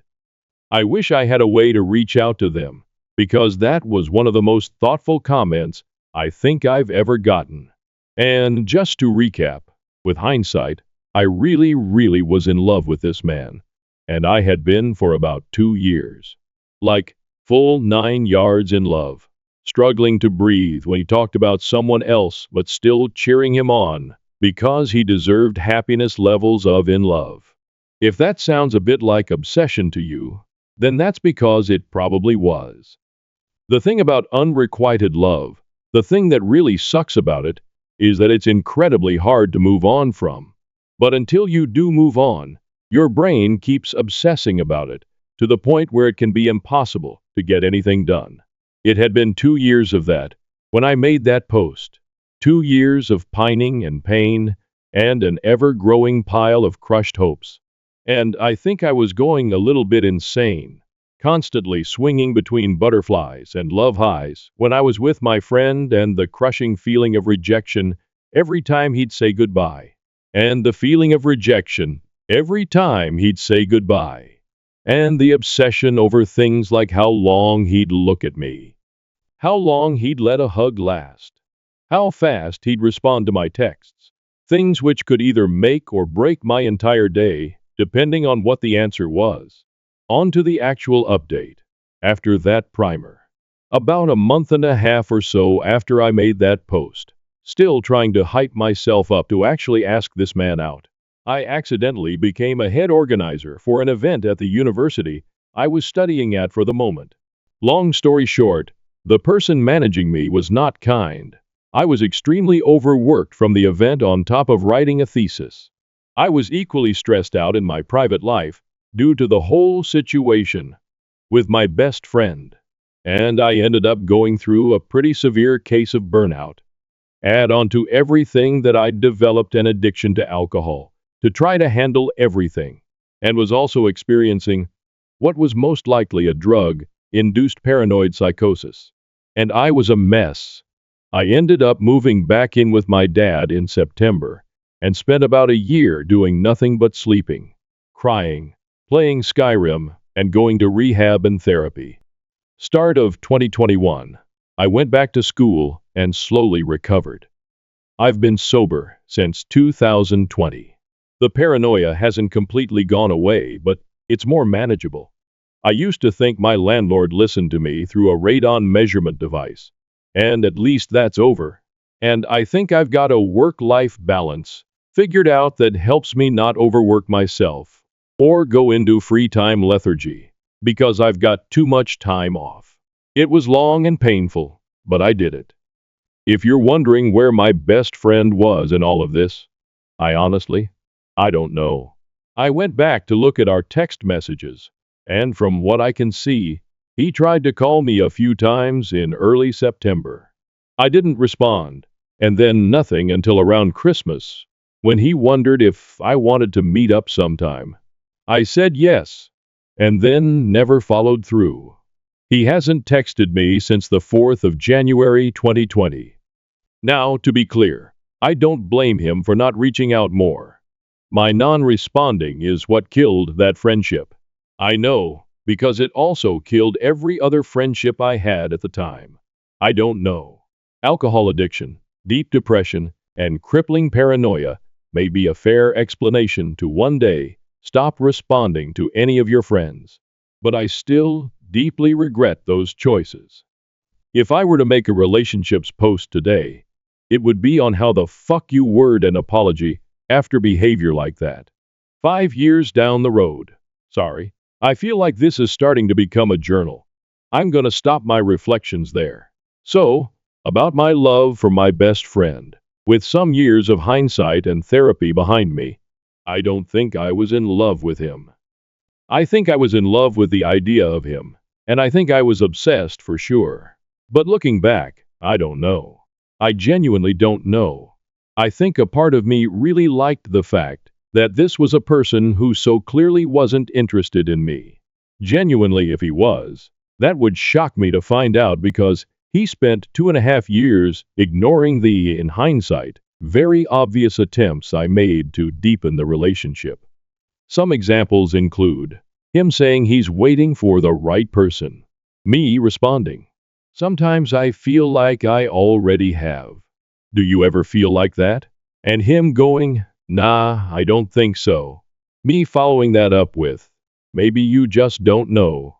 The heart is weird sometimes." And him going, "I'm pretty sure I'd know." One time we talked about why people fall in love, and I genuinely tried to convince him a deep friendship was all you needed, while he insisted that there needed to be a level of sexual attraction as well. I tried to get him to do that 36 questions that will make you fall in love thing with me. I kept trying to find excuses to hold his hand. Rest in peace. My palm reading career, you were nothing but a thinly veiled attempt at finger touching, and him resolutely never going along with it. Ditto, but with hugs, arm touching, and sitting just a little too close whenever we went out so I could hear him better, which he normally responded to by going, "We should go outside so you can hear better if it's too loud in here." Very thoughtful, but very much not what the goal was. One night, when we were alone in my apartment after a club event, after a particularly long shared look, I asked him what he was thinking about in that kind of, I don't want to break the illusion soft voice you put on when you're really fucking close to someone you like. And his response was, I don't know if I agree that Gertz's metaphor about blinking makes that much sense actually. For context, we'd bickered about that earlier in the night, since we'd just read some article about it in class. I did not expect it to make a comeback at that point. Another night, when we were out together and there had been a lot of looks, and closely leaned in laughing together, and he pulls me to one side by the hand to talk to me about something, heart racing, only to ask me if I know if one of my friends is single because he thinks she's really fucking cute and might have been looking at him all night. Looking back, at least some of this stuff is sort of funny. I have no idea if he knew or knows now that I was in love with him. I wouldn't be surprised if some of my old friends eventually told him. But of course, he's never reached out about it. But yes, I think I kinda like the security of this person who clearly didn't like me back. Not that I was doing well with the heartache, but there's a certain kind of fucked up comfort that comes from pining for someone who doesn't want you back. Like the highs I'd get when I got something that felt like confirmation, made up for the lows of crying in my apartment stairway when I got home after a denial. Today, I mostly just feel so bad for him and ashamed of myself, regardless of whether he knew or not. And I'm trying to cling to the fact that he seemed to at least continue wanting to be friends, as some indicator that he never felt creeped out or uncomfortable. My behavior was pretty fucking creepy. And in the end, once I did get that distance between us, the feelings went away after some 6 months or so. My therapist recommended not meeting this person again for my own sake, and by early 2020, I wasn't so painfully in love anymore. A while later, I'd end up meeting a guy I clicked with just as much, who actually liked me back and showed it. We've been together for almost 3 years now, and are talking about starting to try for kids at some point soon. He'd like us to get married first, but he's also insisting he wants to be the one to propose. So I'm just walking around waiting for the day, even if it's not a huge surprise or secret. He just wants to get that moment of going down on one knee. And who am I to deny him? I'm slowly growing old and bored. I'm sober. I go to my boring, stable, middle career 9-5 job. I save for my retirement and traveling in the summers. I help my dad out on his farm. I crochet little animals for my newborn niece. I come home to a man who plays his silly video games. I play my silly video games. We go for walks into the museum and bicker about whether to get fat on takeout or not. I have some regrets about how my early 20s ended up playing out. But by God, I wouldn't want to go back. TLDR. I didn't ask him out. Instead, I had a severe mental health crisis. Stopped talking to all my friends. Got sober. Crawled my way back. And now looking back, I'm surprisingly happy with how life turned out. Oh, and I genuinely did not exaggerate those looks. I remember them very clearly and once had a mutual friend comment on it. I still have no idea what was up with those. He doesn't strike me as a person who would try to keep someone on the hook or anything. More like he was just painfully socially oblivious. But I still wonder so much about those goddamn looks, man.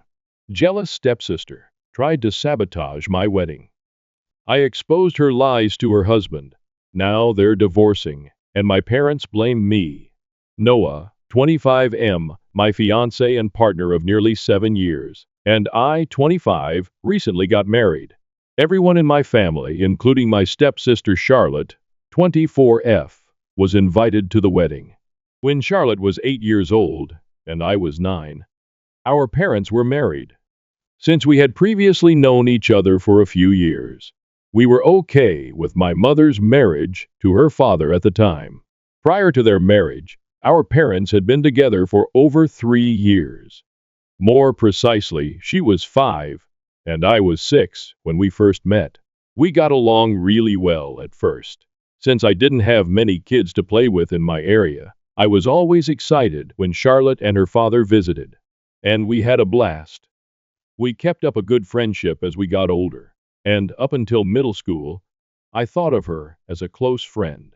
When we joined high school, things started to shift, and regrettably, a boy named Noah was the reason for it all.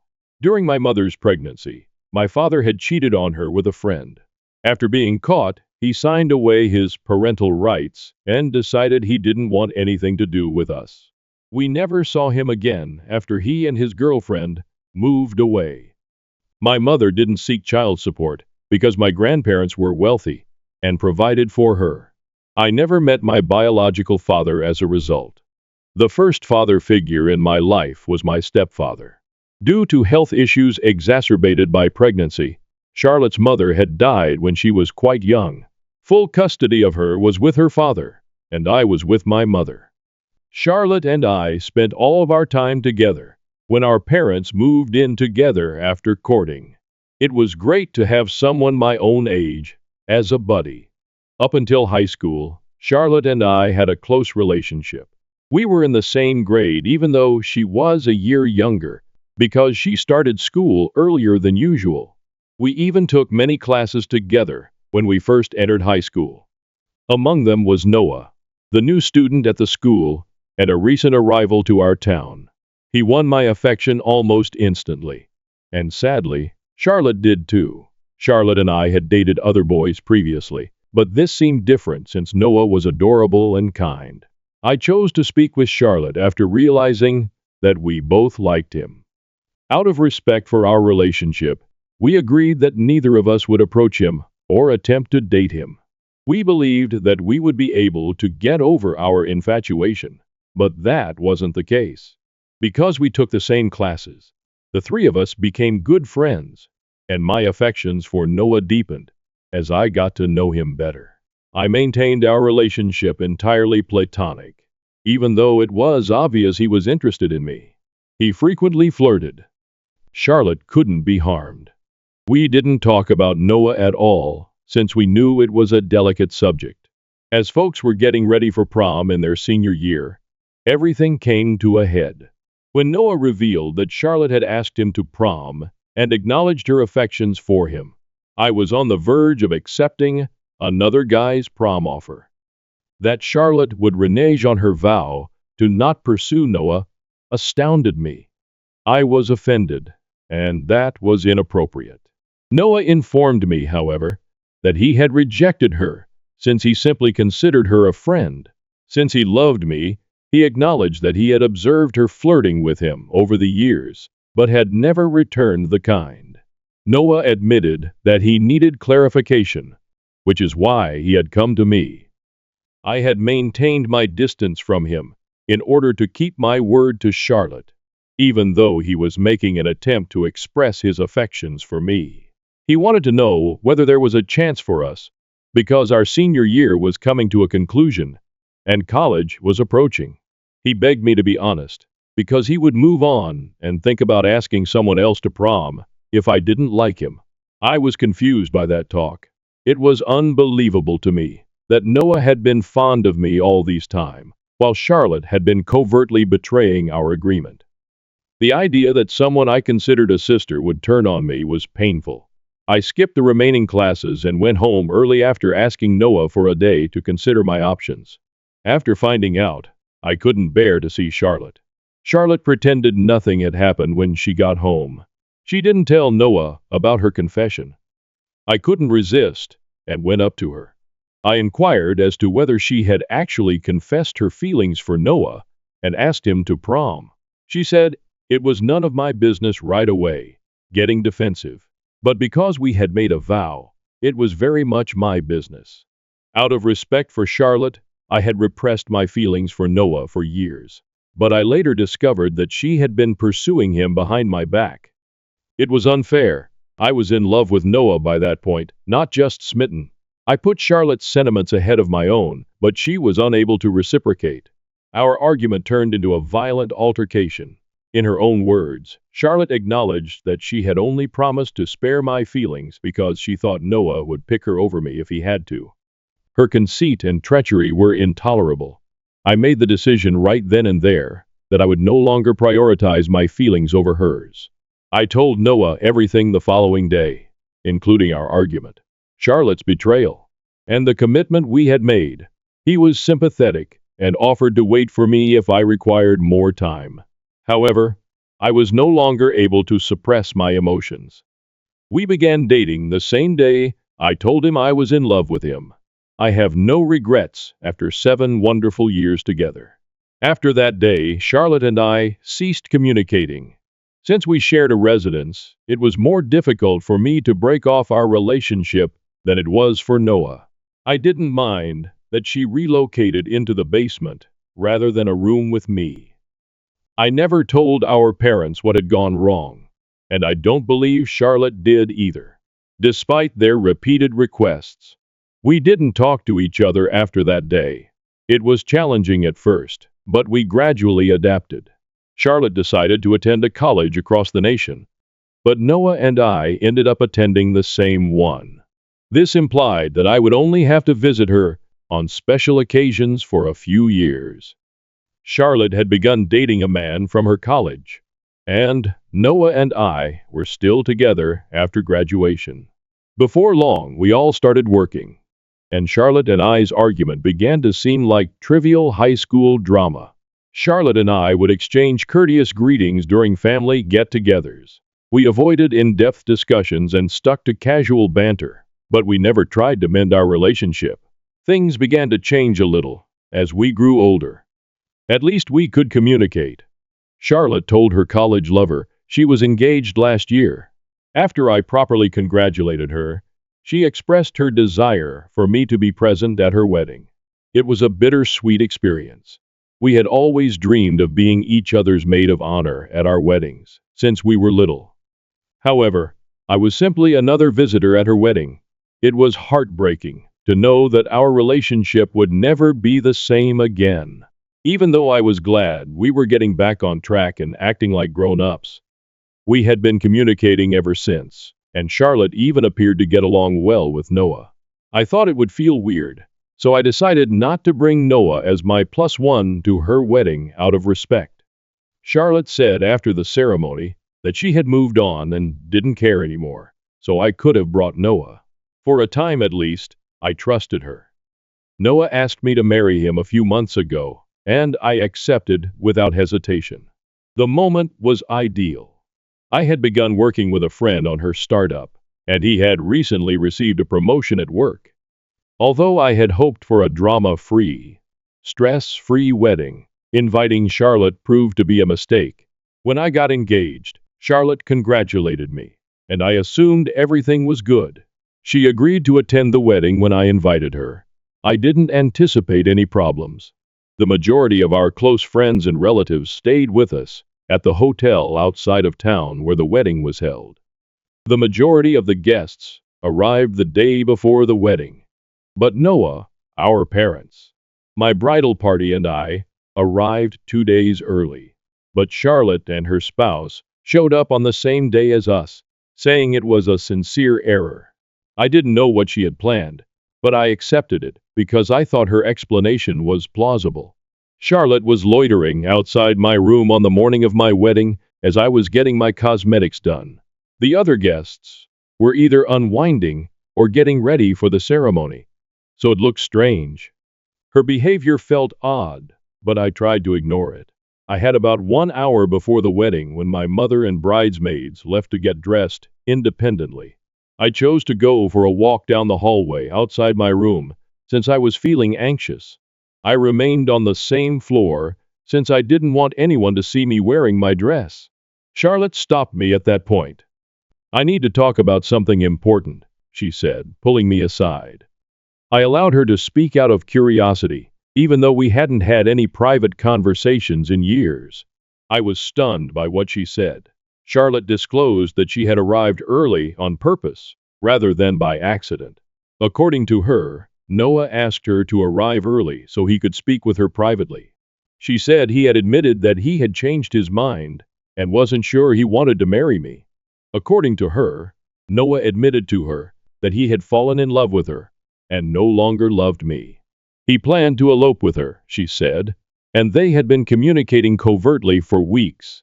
Even if her story was absurd, I was astounded by her sheer boldness. She was obviously attempting to ruin my wedding, but I wasn't going to allow it to happen. Charlotte stated their conversations were purely platonic, but she said she and Noah had been communicating behind my back for a while. She said, however, that Noah had fallen in love with her and begged her to come early so they could flee together. She claimed that ever since she got to the hotel, he had been putting pressure on her. She claimed he lacked the courage to face me head on because he was afraid I would respond wildly and he didn't want to be present. Then she said she had to be honest with me since she couldn't follow through.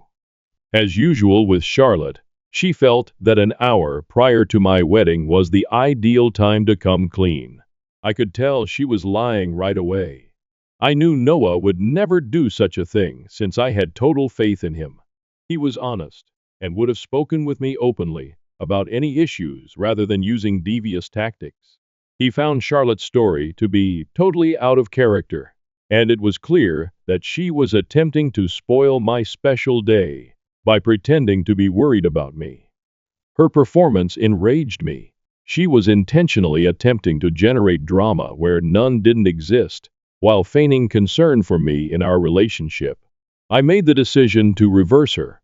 I contacted her spouse and said nothing. I followed him on Instagram and called him using the app even though I didn't have his number. I looked like I might be phoning Noah while I stood in front of Charlotte, acting like I was inconsolable. Charlotte didn't stop me because she probably thought I was going to confront him or end our relationship, which was precisely what she wanted. She had no idea that I was actually phoning her spouse, who was located in another area of the hotel. I was relieved when her husband responded. I asked if any of what Charlotte had told me was real and reiterated what she had said. Charlotte stayed mute at this point, probably believing that I was speaking to Noah. She was unaware that I had outwitted her. I put the call on speaker so Charlotte could hear her husband's response when he answered. He was so taken aback that he declared he would return to their room right away. Charlotte became alarmed when she noticed I wasn't talking to Noah. She began to yell at me, saying I was attempting to ruin her marriage. Calmly, I explained that I was just giving her a taste of my medicine. After that, I returned to my room and informed my bridesmaids about the situation. I no longer trusted Charlotte, so I told them to make sure she didn't go to the ceremony. I was relieved that Charlotte wouldn't interfere with the ceremony. She was probably too preoccupied with attempting to mend the harm she and her husband had made to show up. Except for our parents, who questioned me about her afterwards, nobody at the wedding seemed to notice her absence. I didn't intend to explain, but I told them I would later. I called the hotel to inquire about Charlotte's room after the celebrations. She and her husband had checked out during the wedding, which pleased me. I was happy that no one mentioned the event during the reception, and was grateful that they were gone. As I had hoped, the wedding's aftermath was pleasantly quiet. After I told Noah what had transpired, we laughed heartily. We learned that Charlotte and her husband were divorcing 1 week after the wedding. It was my parents who told me. Charlotte's husband had apparently called them, screaming about how terrible she was, and insisting that they come retrieve her from their home. If she didn't go, he threatened to contact the police. They discovered the cause for the split when they picked her up. Charlotte's willful attempt to ruin my wedding had greatly offended her husband. I had told him the whole story, and it seems that her friends had been telling him for a long time how amazing Noah was, and how Charlotte should have been the one with him. Putting aside the foolishness of her friends, her husband realized that Charlotte still harbored affections for Noah, and had attempted to sabotage my wedding as a result. The last straw for him was that understanding. She was still in love with someone else, despite her denials, so he made the decision to dissolve their marriage. He was unable to accept that. My parents blamed me for Charlotte's divorce for some reason. They maintained that I ought to have avoided her marriage, in spite of her behavior. They claimed that I had destroyed her marriage by phoning her spouse. They stopped interacting with me when I refused to apologize to Charlotte. I was unable to comprehend how I was at fault for this. I didn't ask Charlotte to try to ruin my wedding or behave in such a careless manner. I just gave a kind response. My parents and many of our shared acquaintances supported Charlotte, while Noah supported me. It enraged me. Update 1. I became aware of how unjust my parents and some of my friends were after reading encouraging responses on my initial post. I made the decision to break things off. They would keep accusing me and making me feel bad if I didn't. Distancing myself felt like the only course of action since I wasn't going to break down and apologize to Charlotte. Ironically, my parents were getting exactly what they wanted after refusing to talk to me because I refused to apologize. My friends' support for Charlotte demonstrated to me that they were never really friends in the first place. I made the decision to put Noah and my happiness first. Update 2. I went on our honeymoon with Noah, even though I missed my parents. I wasn't too upset about losing contact with my alleged friends, because it had been almost 2 weeks since the wedding. But it was painful not to speak to my parents. I frequently wanted to phone or text my stepdad or mom, but I restrained myself because I knew they had sided with Charlotte. As far as I could tell, Charlotte was living with them, and probably spreading false information to make them even more hostile toward me. I could see why my stepdad wanted to help his daughter, but given her history, I couldn't understand why my mother wasn't on my side. My dad had betrayed her by leaving her for a friend. Charlotte had attempted to do the same to me, but my mother did not recognize the similarity. I decided to concentrate on enjoying my honeymoon for the time being. I didn't want to let pessimism destroy this once-in-a-lifetime moment with Noah. Update 3. My mother texted me on the 3rd day of our honeymoon. In an effort to be present and prevent disappointment, I refrained from opening it until we got home. I didn't want anything to ruin the great time Noah and I were enjoying. Update 4. Reading my mother's message was the first thing I did when I got home. She clarified that after allowing Charlotte to stay with them for a few days, she and my stepdad decided it was no longer acceptable. They finally decided enough was enough after Charlotte spent the entire time disparaging me. They chose to exclude Charlotte after seeing she had made a concerted effort to spoil my wedding. My parents expressed regret for their previous actions, acknowledging that they had made bad choices because they were overtaken by Charlotte's divorce. To make things right, they asked Noah and I to join them for dinner. I am quite happy. In the hopes of repairing our relationship, Noah and I accepted their invitation. Everything works out in the end. I only hope that this kind of situation never arises again. I found out my parents funded my sister's secret family for years, while ignoring my son's medical bills, leading to his death. I never thought I'd write this, but my family's tragedy has utterly ruined me. It tells the story of how my sister and dad betrayed me, causing my 2-year-old son to die. There were 4 of us growing up: my mom, 58F, a math teacher at the local high school; my older sister Sarah, 35F; my dad, 60M, a senior insurance agent at a large firm; and myself, 28F. We appeared to have a lovely life and lived in a nice area, But there was always one major issue: my parents' intense preference for Sarah. Favoritism began at a very young age. Sarah had ballet classes, painting lessons, and piano lessons throughout elementary school. My parents told me we couldn't afford two kids participating in extracurricular activities when I begged to join any. While I wore her hand-me-downs, Sarah purchased new clothes from the mall. I used her old phones till they broke, but she always acquired the newest iPhone models. Sarah requested braces at the age of 13. Without hesitation, my parents paid $6,000. When my dentist informed me a year later that I also required braces, they indicated we would have to wait due to financial difficulties. I still have crooked teeth at the age of 28, and I never got them. Sarah received a brand new Honda Civic for her 16th birthday. They advised me to work and save money for a car of my own when I became 16. I only bought a used Toyota that broke down after 6 months of working at McDonald's after school for 2 years. All the way through high school, the trend persisted.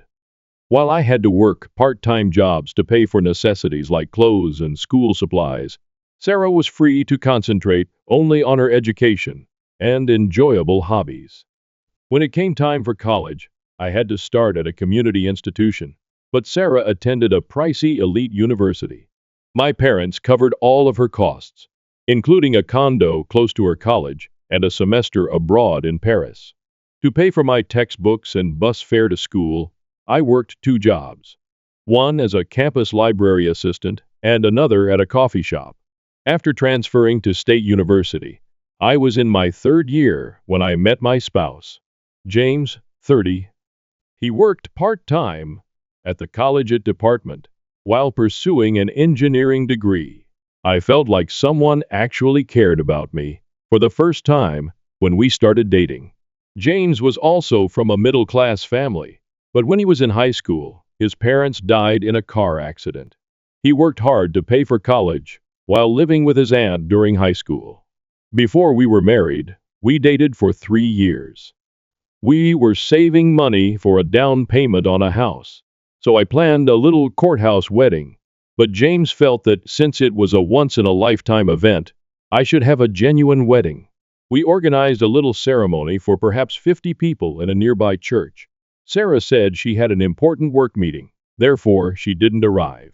Sarah had arranged a family vacation for that weekend, so my parents nearly skipped it as well. When my mom's sister confronted them about it, they abruptly changed their plans. Tommy was born to me 2 years after we were married. With terrible morning sickness and gestational diabetes, the pregnancy was difficult from the beginning. The worst news arrived in 32 weeks. Doctors discovered Tommy's significant cardiac issue during a routine scan. They stated that beginning immediately after delivery, he would require multiple procedures over the course of his life.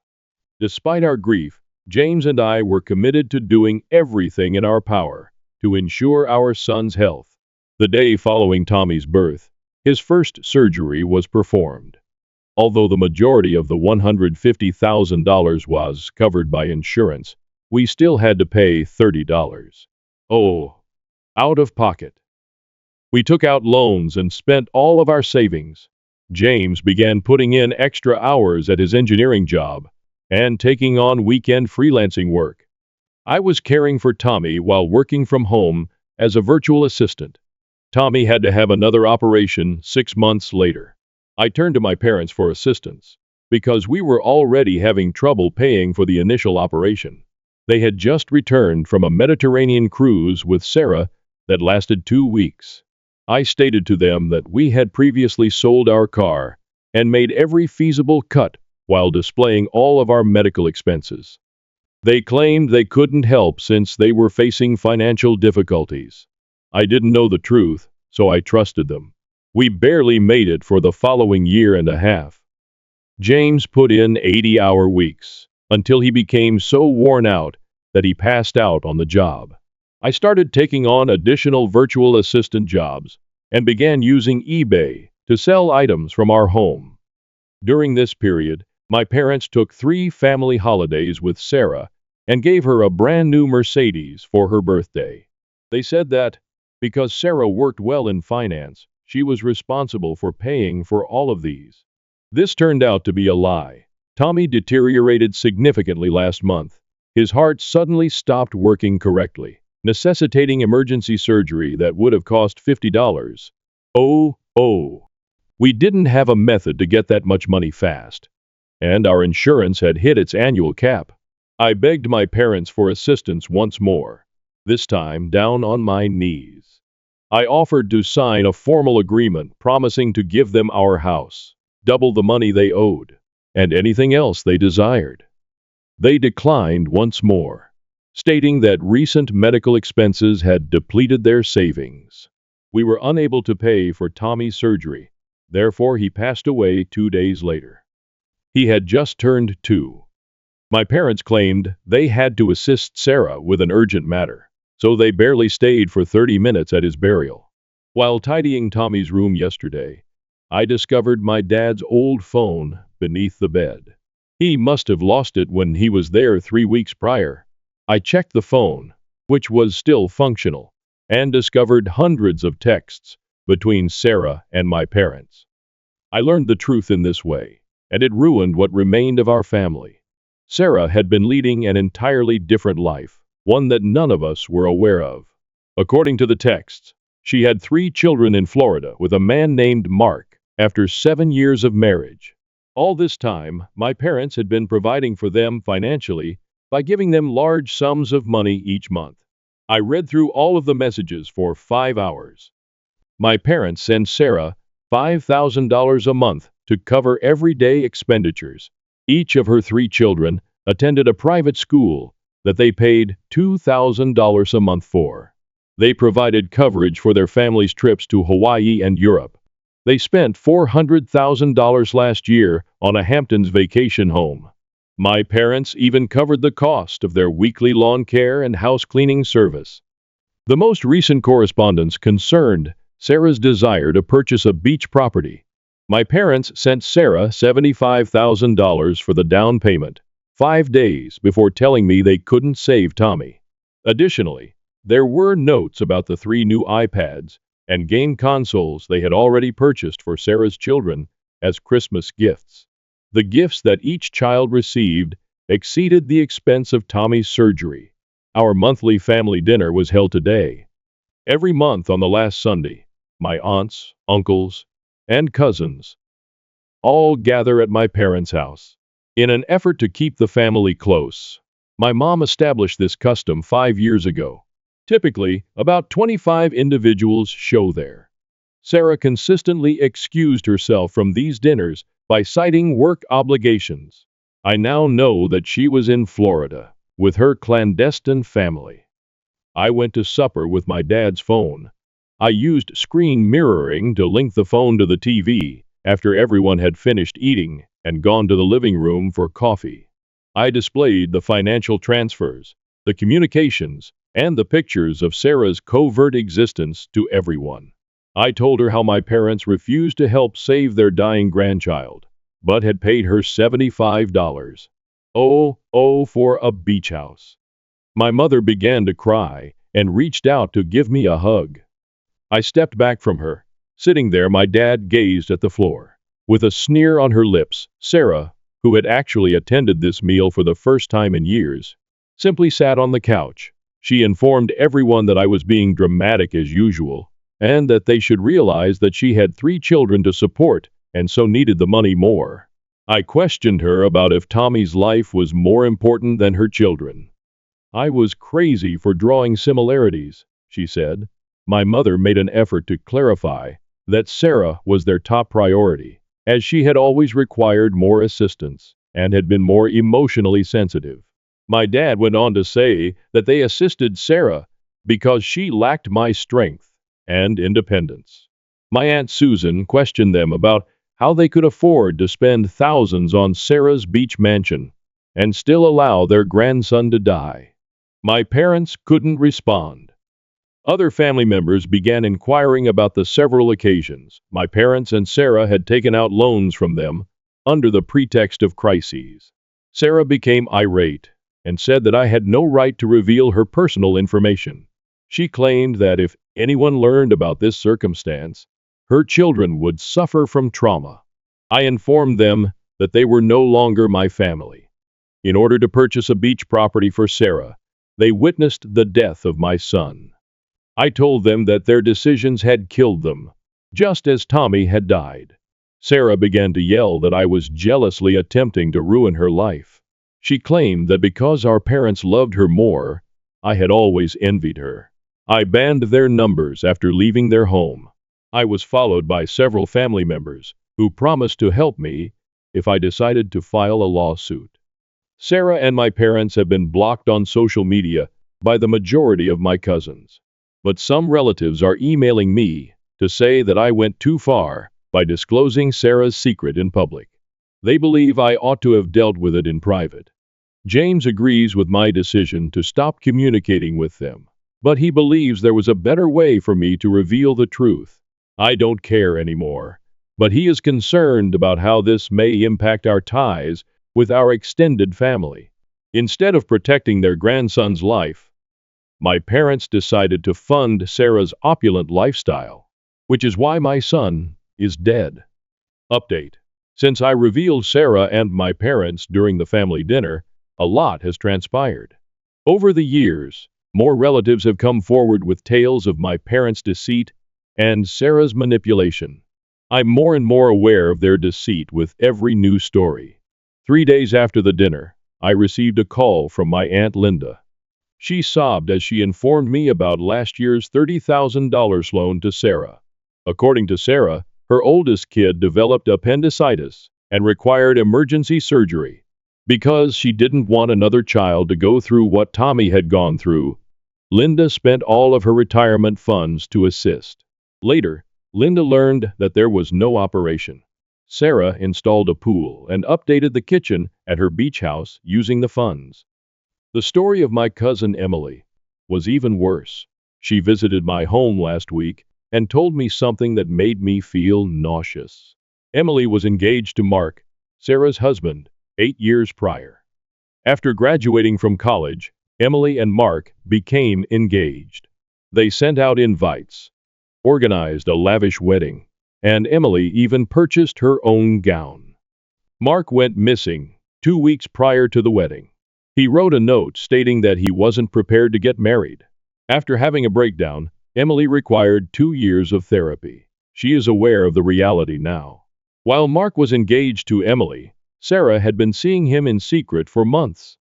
He was persuaded by Sarah to abandon Emily and follow her to Florida. My parents were well informed. They assisted Sarah and Mark in choosing their Florida home. 3 months after Mark's separation from Emily, they even went to their small, secret wedding. They were aware of Sarah's actions and watched Emily battle sadness the entire time.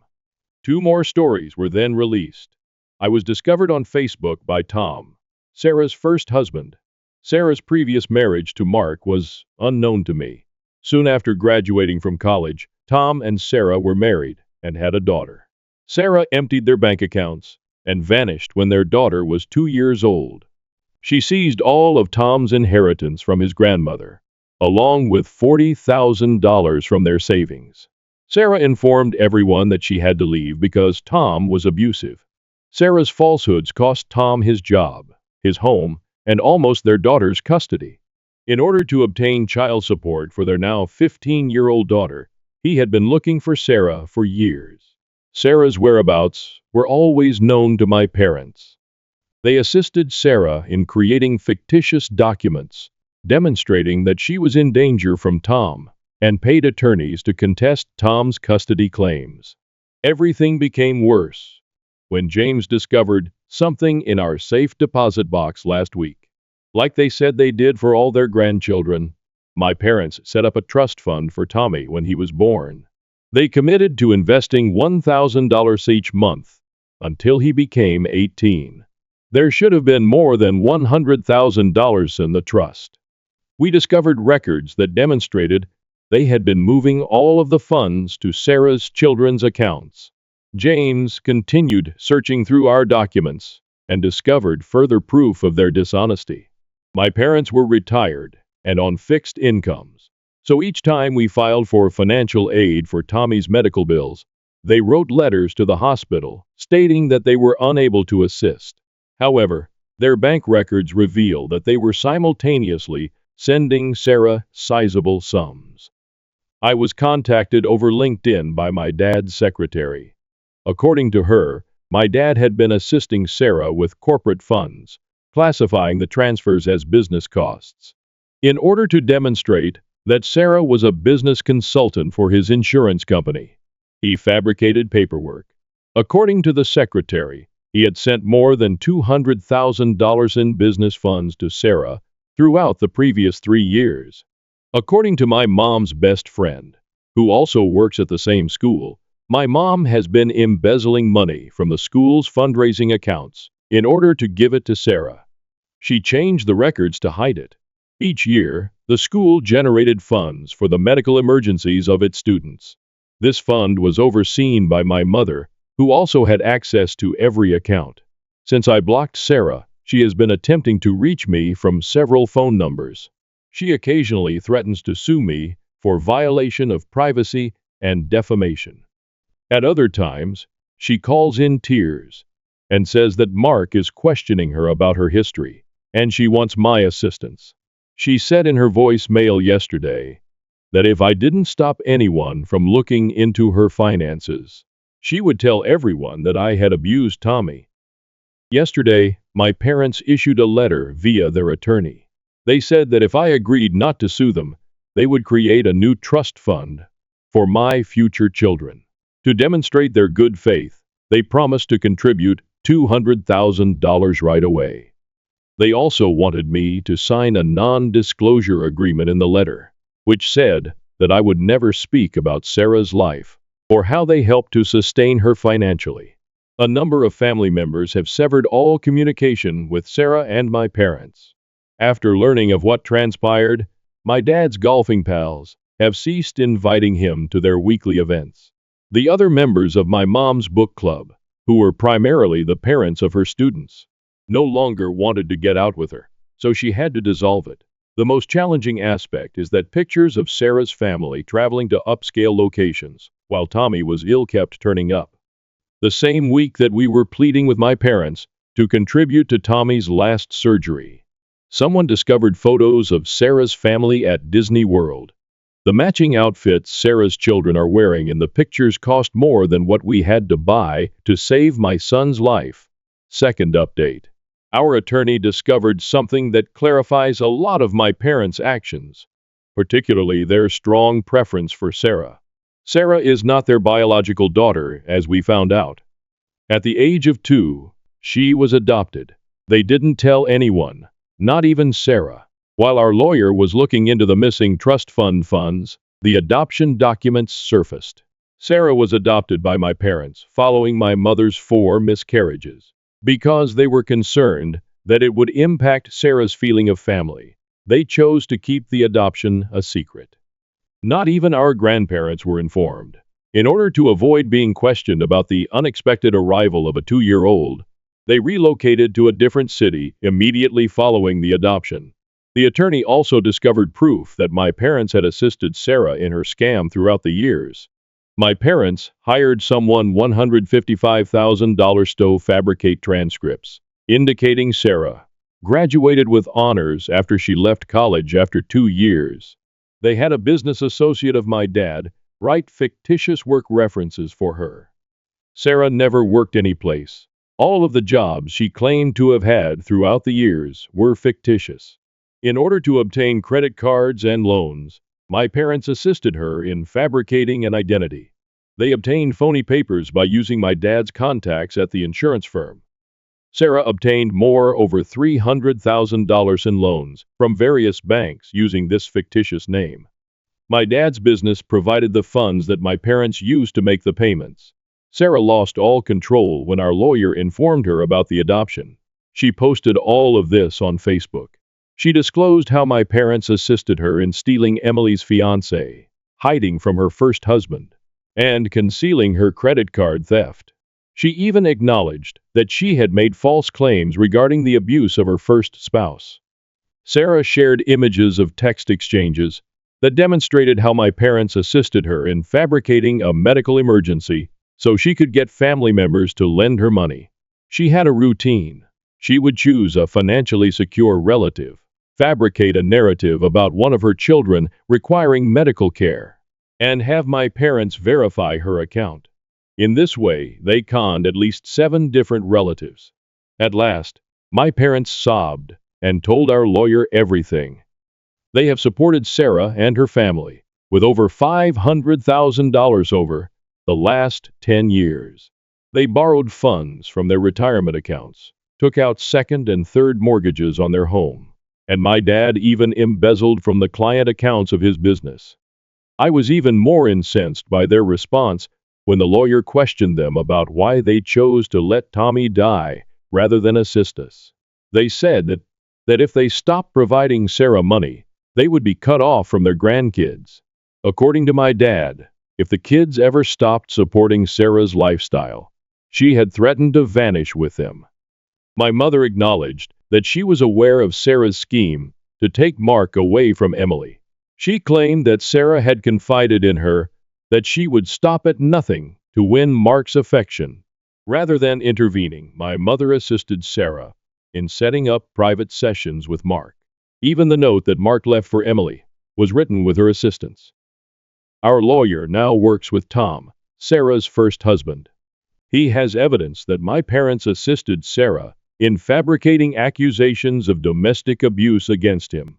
To fabricate medical records indicating injuries, they hired a physician. With the aid of these documents, Sarah was able to get restraining orders against Tom, which barred him from visiting his daughter for several years. When my dad's business learned about the stolen funds, an internal investigation was launched. He had been fabricating insurance policies and keeping the premiums, they found out. He used the funds to support Sarah and created policies for non-existent people. He was dismissed by the corporation and is facing criminal prosecution. Concerned about being linked to my dad's scam, a number of his business associates have severed their connections with him. After parents protested that their children were being taught by someone involved in fraud, my mother was forced to leave teaching early. Additionally, the school is looking into the disappearance of dollars from student activities funds. In order to cover their legal expenses, my parents had to sell their home. They could be charged with fraud, embezzlement, and aiding in the creation of fraudulent documents. For making fictitious police reports about her first husband, identity theft, and financial fraud. Sarah is under investigation. Update 3. Over the last 6 months, everything with my family has dramatically changed. In order to settle their legal debts, my parents had to sell their home and the majority of their belongings. They currently reside on the opposite side of town, in a little one-bedroom apartment. My dad needs to repay $400,000 debt he took from customer accounts after his company won their lawsuit against him. Unfortunately, no insurance firm will hire him, so he is now working as a night security guard. After Mark learned about Sarah's first marriage and all of her falsehoods, her life completely collapsed. Even more information about her past was discovered by the private investigator he hired. Prior to her first marriage, Sarah had another child from a previous relationship. She never mentioned this child to anyone and relinquished her parental rights. The fact that she had left 2 children behind before becoming his wife and father repulsed Mark. Mark obtained full custody of their 3 children after filing for divorce. The judge concurred that Sarah's past of deception and desertion made her an unfit mother. She is not even permitted to visit the kids unattended. Mark and the children returned to their hometown in Texas. He had to obtain a restraining order since Sarah kept creating fresh social media profiles to reach him. Tom, Sarah's first husband, won his appeal for retroactive child support. Sarah was ordered by the court to give him $150,000 plus interest for the year she was missing. They are seizing the meager fortune she received from our grandma last year, since she's unemployed. Now 15, Tom's daughter won't talk to Sarah or my parents. After finding out that they assisted in keeping her from her father because of the stolen fiancé event, my cousin Emily sued Sarah in civil court for mental anguish. Sarah and my parents planned the entire thing months in advance, according to old emails that Emily's lawyer discovered. Because Mark's family was wealthy, they specifically targeted him. Last month, the matter was resolved out of court, but as a condition of the deal, Sarah had to give Emily her beach house. James received an offer of employment in Colorado that had complete medical benefits and higher wages. To start over, we made the decision to relocate. We're keeping it quiet this time, but I'm 4 months pregnant. The only people who are aware of the pregnancy are my Aunt Linda and 2 cousins. We've made the decision to stop communicating with Sarah and my parents. Some family members are still attempting to persuade me to pardon my parents.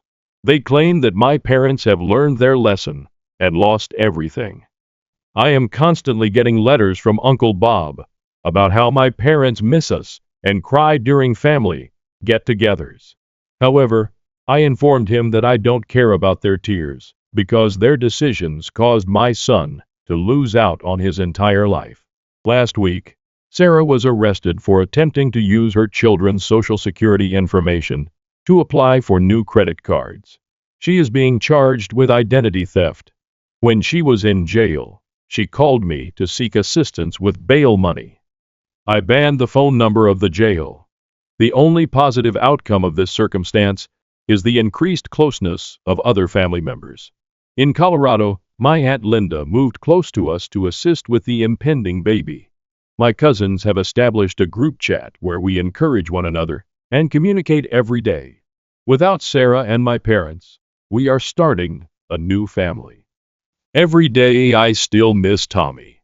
We talk about him a lot, and his photos are everywhere in our new home. However, I'm happy that my parents and Sarah's truth was revealed. At least they are no longer able to harm others with their falsehoods. Among all of this, the most difficult lesson I took away was that sometimes the people who ought to love you the most are the ones who hurt you the most. However, right now, my attention is on the future and creating a better life with the family members that genuinely care about us. I departed to start my own business, in spite of my parents' opposition. They then tried to take my money and filed a lawsuit against me. I was never liked by my parents. They went to the same college and were infatuated in high school. When my mother found out she was pregnant while still in college, their ambitious intentions to tour the world and see other cultures were dashed. Although they thought about ending the pregnancy, their parents forbade it. My mother eventually left college and moved in with her parents because she was unable to cope with the criticism and rumors from other people. I entered the world in this manner. My grandparents loved me, but my mother hated me. My mother never spent time with me, so for a long time, I thought she was my sister, and my grandparents were my parents. When I tried to get her attention, she would either yell at me or ignore me. I was unaware of my father's existence because he was not present. During this period, my parents kept dating. I know they didn't want a kid, but I didn't understand why they detested me as a kid. Both of my grandparents were friendly to me, spent time with me, and watched after me.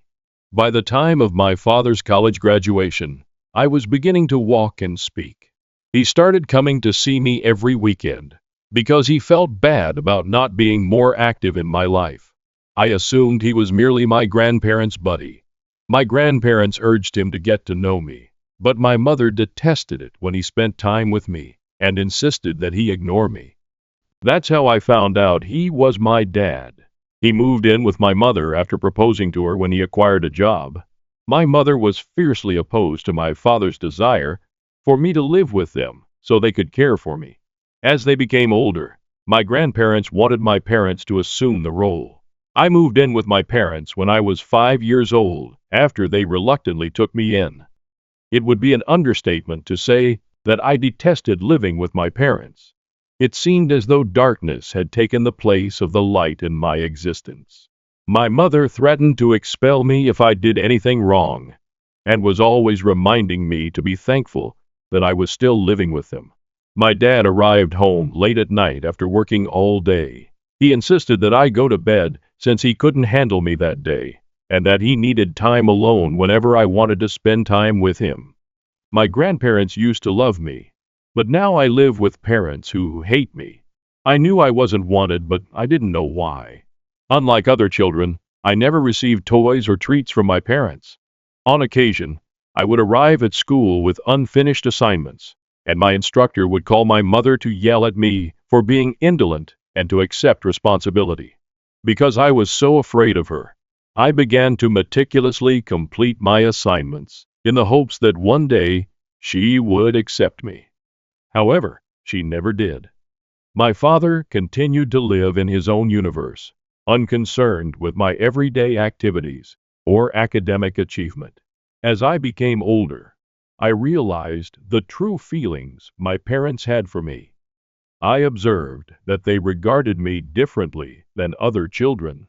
I observed other parents embracing, kissing, and grinning as they dropped off their kids. None of that ever happened to me. I had the impression that I was living with strangers. I began to wonder if I was actually their biological child as a result. I asked my grandparents every time I went to see them, and they confirmed that I was their child. They clarified that my parents simply required more time to grow up. My mother, on the other hand, never sat down to say anything nasty. If I were in high school with you, I would have bullied you mercilessly. It was strange to hear my mother make fun of my hair, glasses, and weight. My mother refused to acknowledge that I had a milk allergy, even though my grandparents were well aware of it. She made me drink milk one day, saying that children in her era didn't have allergies, and that I was pretending to have one to be cool. I ended up in the hospital as a result of a serious allergic reaction. She was shaken by the situation, particularly when the police arrived to speak with her. She never gave me milk again after that. She sobbed when my dad yelled at her as well. My recuperation was filled with conversation as my grandparents hurried to the hospital to be with me. My parents' attitude toward me changed after this episode. In the evenings, my dad would spend time with me and put me to bed, and my mother began getting me up for school and helping me get ready. They started treating me like a human being. I'm not sure what happened. Seeing my dad invite me to watch football games with him, or my mom inquire about school, was odd but enjoyable. I started to know my parents better in this way. Since I didn't harbor any animosity toward them, I believe I was born with a great deal of empathy. One of my favorite memories of the three of us is going to the beach on the weekends. My parents began to show me some love, and I stopped feeling envious of the children in my class. My mom's mother, my grandma, taught me how to crochet, and when I became 15, I realized I had a knack for it. By this point, my grandfather was dead, and my grandma made a few $100s a year selling her lovely handmade crocheted items at the local craft market. I was captivated by the elaborate designs and vivid hues she employed, and I eagerly took in every aspect of her work. I developed a strong desire for making one-of-a-kind and customized goods as I spent more time developing my crocheting abilities under her tutelage. I made the decision to attempt selling my own crocheted goods after being inspired by my grandmother's attitude of entrepreneurship. At the same neighborhood craft market where she displayed her artwork, I set up a tiny stand with her encouragement. The enormous amount of feedback made me understand that I could make money from my interest. As soon as that word got out about my talent, students, acquaintances, and even locals began placing special orders. Customers were intrigued to the idea of owning something handmade and one of a kind, and each piece I created conveyed a story. My abilities and inventiveness expanded along with my modest business. In order to stretch the limits of conventional crochet, I started experimenting with other yarn textures, colors, and patterns. From basic blankets and scarves to elaborate wearables and home decor pieces, my creations have grown throughout time. My resolve to further hone my skill was strengthened by the encouraging comments and recurring business. My grandma advised me to open a savings account in order to better manage my money when I began to make a sizable income. She suggested that I put my salary aside for college. My parents were shocked to learn how much I had been making, and their eyes widened when I told them. They considered crocheting to be a pointless pastime till that point. They really objected when they saw that I was earning a substantial sum of money for my age. My mother forbade me from going to my grandmother's house, and my father threatened to burn all of my crocheted items, claiming he wasn't working hard to pay for my school so I could waste time on stupid things. When I told them that the money I had earned was with my grandma, they called her and began to shout at me. Despite my parents' insistence that they should have every penny, my grandma refused to give them anything when she discovered they were attempting to steal my money. This helped me realize that my parents were still as self-centered and self-serving as ever.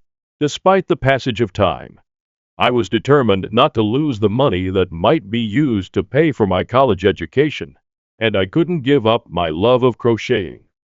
My parents' actions made me question whether they would even pay for my college education, so I decided to take matters into my own hands. I made a plan to spend every weekend working on my designs at my grandmother's house.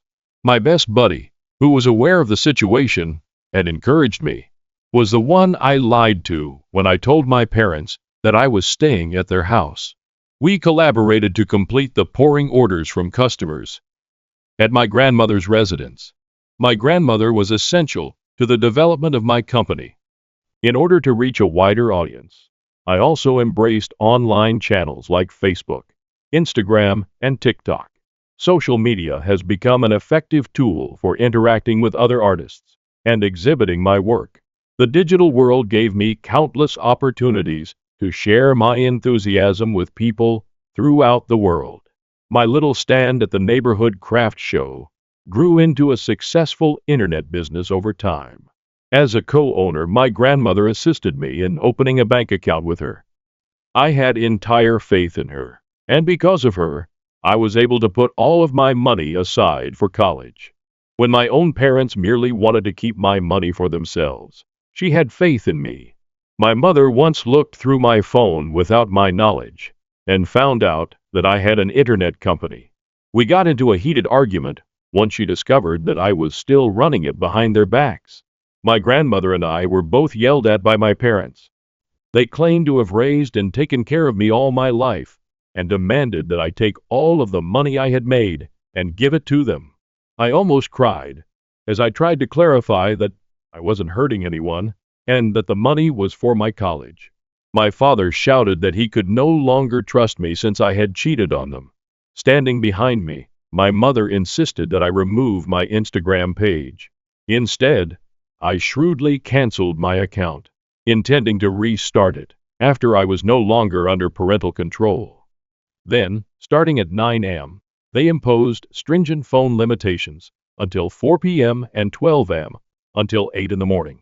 Additionally, they began following my whereabouts and looking through my online history, sending me alerts if I looked up anything they thought was inappropriate, even harmless things like buying underwear. My parents would phone me and my friends several times if I didn't return home right away after going out with them, something I was only permitted to do twice a week. They forbade me from crocheting with my grandmother, although occasionally I was permitted to spend a few hours with her after school. They threatened to disconnect my phone and internet if I didn't comply. Even though I was just 16 and had no means of escape, there were plenty of days when I just wanted to flee. My parents agreed to let me work part-time at a nearby cafe in exchange for a quarter of my profits. Without protest, I gave them their weekly allotment and sent my grandmother the remaining 75% to be deposited into my bank account. My parents persisted in making my life miserable by frequently entering my room at strange hours to check on me, reading through my emails and chats, and keeping tabs on where I was. I was grounded or made to give them a larger portion of my wages if I disobeyed their regulations. knowing that getting into a reputable college was my ticket to leaving this existence behind. I concentrated on doing well in school, in spite of everything. I put in a lot of work. I packed everything I had purchased for myself the night before my 17th birthday, leaving behind things my parents had given me, like my phone, to be sure they couldn't follow me or discover any details about my plans. I cleared my phone.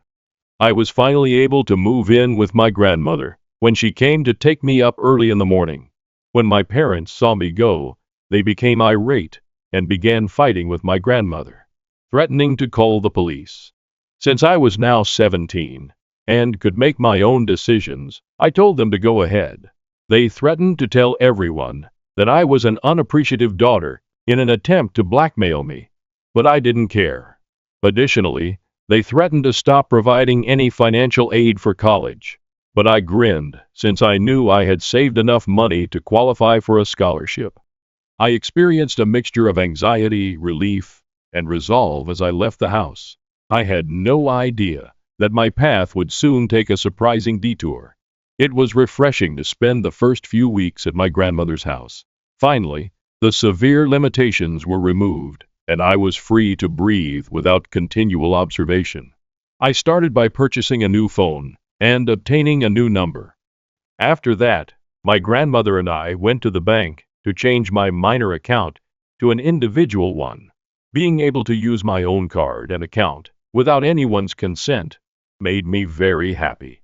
I started crocheting again. Therefore, I revived my Instagram account. My grandmother was really encouraging and even offered me a tiny room in her home where I could erect a temporary studio. A week after I moved out, I received word from neighbors and family that my parents had celebrated their newfound freedom with a party. Being able to begin their new family life without the burden of my presence made them very pleased. They shared a ton of photos of themselves laughing and drinking all night long, and they invited their pals who didn't have kids. At first, the news was painful. Just 1 week after I left, my parents were celebrating my disappearance, which served as a clear reminder of how unwelcome I had been in their lives. When they learned about the event, my dad's parents were equally taken aback.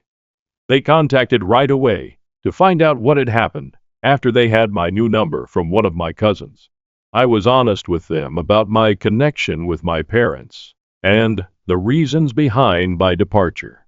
When they heard about the abuse, they were appalled and questioned why I hadn't contacted them for assistance. I described how my grandparents and a select group of pals were the only people I could communicate with due to parental restrictions. At this point, my dad's parents disclosed that my parents had never desired me at all. After I moved in with them, they believed my parents had changed, but they were mistaken. They pleaded with me to pardon them for their lack of support. In order to defend me, they also talked to my grandmother, who told them about the numerous arguments she had with my parents. Following this, my dad's parents decided to tell everyone in the family about what my parents had done. As word got out among family members and acquaintances, individuals began contacting one another to offer their support. I was taken aback by their empathy for my situation. Some even offered financial assistance, but I turned them down and asked them to promote my crocheting business instead. This is how my company started to expand. I received full scholarship acceptance to my ideal college around this time. Finally, a positive change in my life was on the horizon. My grandma lived close to the college, so I could go see her every weekend to crochet or spend time with her. My dad's parents chose to give me their old vehicle as a gift. I was able to see my grandmother more easily because it only required minor repairs. A friend of mine who was employed at a local newspaper contacted me to inquire about writing. Since there weren't many young company owners in our community, she believed that my narrative might encourage other young people to pursue their own goals. I gave it some thought and accepted the interview. I hoped that if a child out there was trapped in a toxic atmosphere like I had been, they might read my tale and be inspired. But I didn't think it was a huge thing because I still had a lot of work to do on my business. It seemed odd to see my journey highlighted in the paper when the piece was published. Even though it was only a minor accomplishment, I felt proud of the effort I had put into my business in spite of all the challenges for the first time in a very long time. Other family members and friends began to contact me to congratulate me on my accomplishment, and my grandmother was quite proud of me. For me, this was a novel sensation. My parents never encouraged or acknowledged my diligence when I was growing up. My parents called my grandmother and yelled at her after reading the account. They demanded that I publicly give them credit for my business and accused me of betraying them by going behind their back. They had begun to receive criticism from relatives for their domineering actions. Additionally, they threatened to sue me and demanded that I give them a portion of my revenues. I started the business under my grandmother's roof, she told them forcefully, and she challenged them to try to take me to court, which they would undoubtedly lose. I wanted to yell at my parents because I was so upset over their actions, but I knew I couldn't. Instead, I invited my close friends and family to a little celebration that I had planned. Before I left for college, it was an opportunity to celebrate my business and hard work with people who truly loved me. A time I thought I earned. We had an amazing time. Naturally, my folks heard about it and managed to obtain my new phone number. They began emailing me, saying they wished they had never had me, and labeling me an ungrateful daughter. My dad even sent me a lengthy text, saying that I was squandering money celebrating with other people, while he had spent his entire life supporting me. When my parents celebrated after I moved out, was it inappropriate of me to have a party to celebrate with my loved ones? Update 1. I had no idea my tale would become viral when I uploaded it to Reddit. I noticed that my narrative was making the rounds on TikTok in a matter of days. I'm afraid my parents might learn about this. Please pray they don't for me. Many of you have recommended that I permanently block my parents, and I intend to do just that. To let them know how their actions have impacted me, I would like to write them one last email. Despite what some of you have said, I am not a doormat. Since I'm still a young person and my parents are really toxic, it's challenging to cut them off entirely. No one prepares you for what to do when you have toxic parents and need to break off relationships with them. Despite society's insistence that parents always want the best for us. I know some of you think I'm to fault for allowing my parents to take advantage of me, but keep in mind that I'm still a young person learning how to advocate for myself. Update 2. We appreciate everyone who got in touch with encouraging words and shared similar experiences. As I previously stated, with my grandmother's assistance, I composed an email to my parents. The email's contents are as follows. Dear parents, I've given our relationship a lot of thought, considering its past, present, and possible future. I regretfully recognize that in order to further my personal development and well-being, I must cut off any contact with you two. I longed for your love during my early years and tried my hardest to live up to your standards, but I was never good enough. I have made several attempts over the years to gain acceptance in your life and to understand why you seem to despise me, but I have never been accepted. From my first recollections, when Mom made me drink milk in spite of my allergies, to feeling alienated in my own house, your behavior influenced how poisonous our family is. Nevertheless, I continued to aspire for a connection that never materialized. With Grandma's help, I discovered a sense of purpose and comfort in crocheting, which I believed could help us connect. But as I developed my company, your attempts to manipulate and discredit me have just strengthened my resolve to leave this poisonous atmosphere. Your attempts to control my festivities, threaten legal action, and insist on taking a piece of my hard-earned money just serve to further expose how toxic you are to me. I want you to know that this choice is not meant to be hurtful or retaliatory. It is a manifestation of self-preservation, a start toward creating a life devoid of poison and full of the affection and assistance that each and every child is entitled to. I don't mean any disrespect to any of you, but I must put my mental and emotional health first. I appreciate you encouraging me to be self-sufficient and undervaluing my abilities. I hope you both find happiness without me and wish you luck in your future pursuits. I ask that you honor my choice to stop communicating. Let's have a friendly separation. I'll admit that while I was composing this email to my parents, I started crying. It's really difficult to cut off your parents, even though I know I should be tough and keep in mind all the horrible things they have done to me. We are conditioned to adore them as children, and it might be challenging to overcome that mentality. I blacklisted them everywhere after I sent the email. I'm going to college in a few days, and I'm a little anxious about it. My dad's parents and my grandmother will assist me in relocating to my new dorm. Meeting new people and forming friendships excites me. To everyone inquiring, even if I'm a college student, I won't give up on my successful crocheting business. My passion is creating original designs. I'll put in a lot of effort to balance it with my studies. As of right now, this is the only update I have. Update 3. My previous update was 6 months ago. Whoa! I'm amazed at how much time has gone by and how my life has changed. Above all, I am doing really well in college. Even though the classes are difficult, I'm working hard to keep my GPA high. Even though my crocheting business is doing well, I am aware that a college degree will serve as a safety net. In college, I've also made some amazing friends, and I even received more crochet orders as a result of them. I've been able to meet new individuals and discover new vistas, thanks to college. Compared to the loneliness I experienced at home, this is a welcome change. I even currently date a man named Kyle. We have only been dating for 2 months, and we are still getting to know one another. We'll see how things work out because he's a nice man. I make it a point to go see my grandmother every weekend. We are still working from her temporary workspace to complete our crochet orders. The company is flourishing, and our clients' enthusiastic feedback is tremendous. Following my passion has given me a sense of fulfillment and purpose, in addition to financial stability. It's been a quiet 6 months since my sincere email to my folks. They haven't tried to get in touch with me.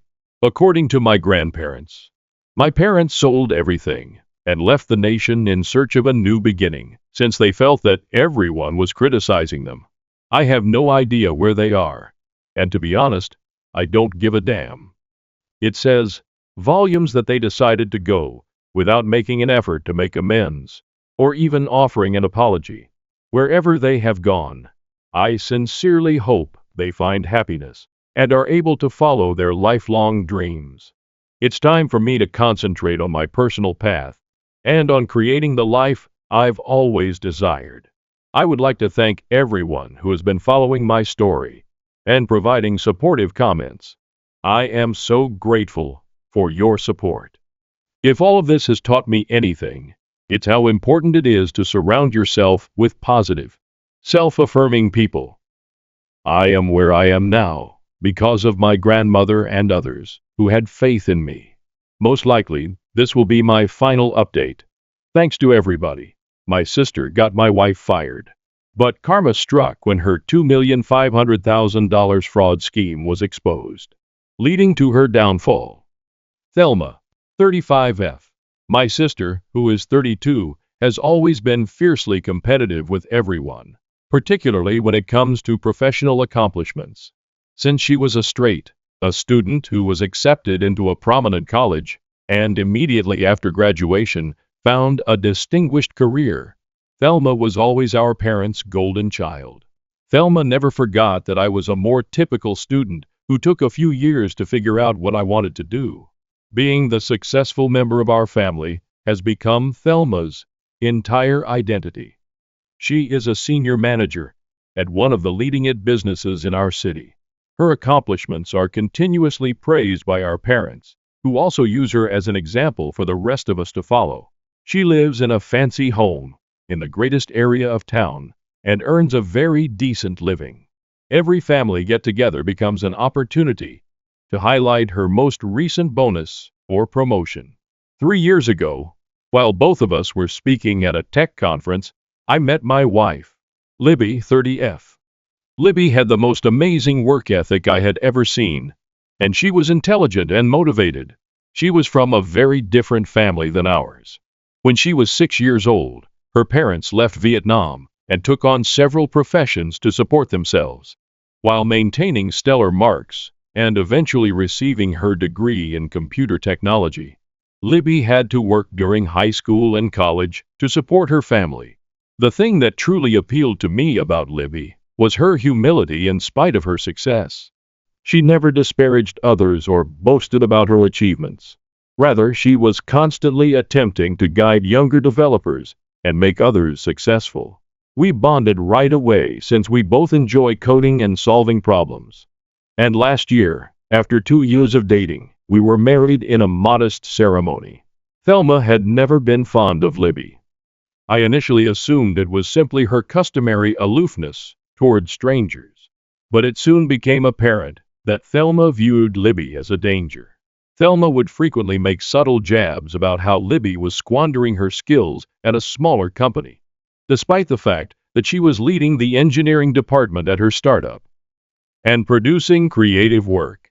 That's cute, but at a real tech company like mine, or you should apply for a junior position at my company if you want to do actual important work, were some of the remarks she would make to break up Libby's employment stories.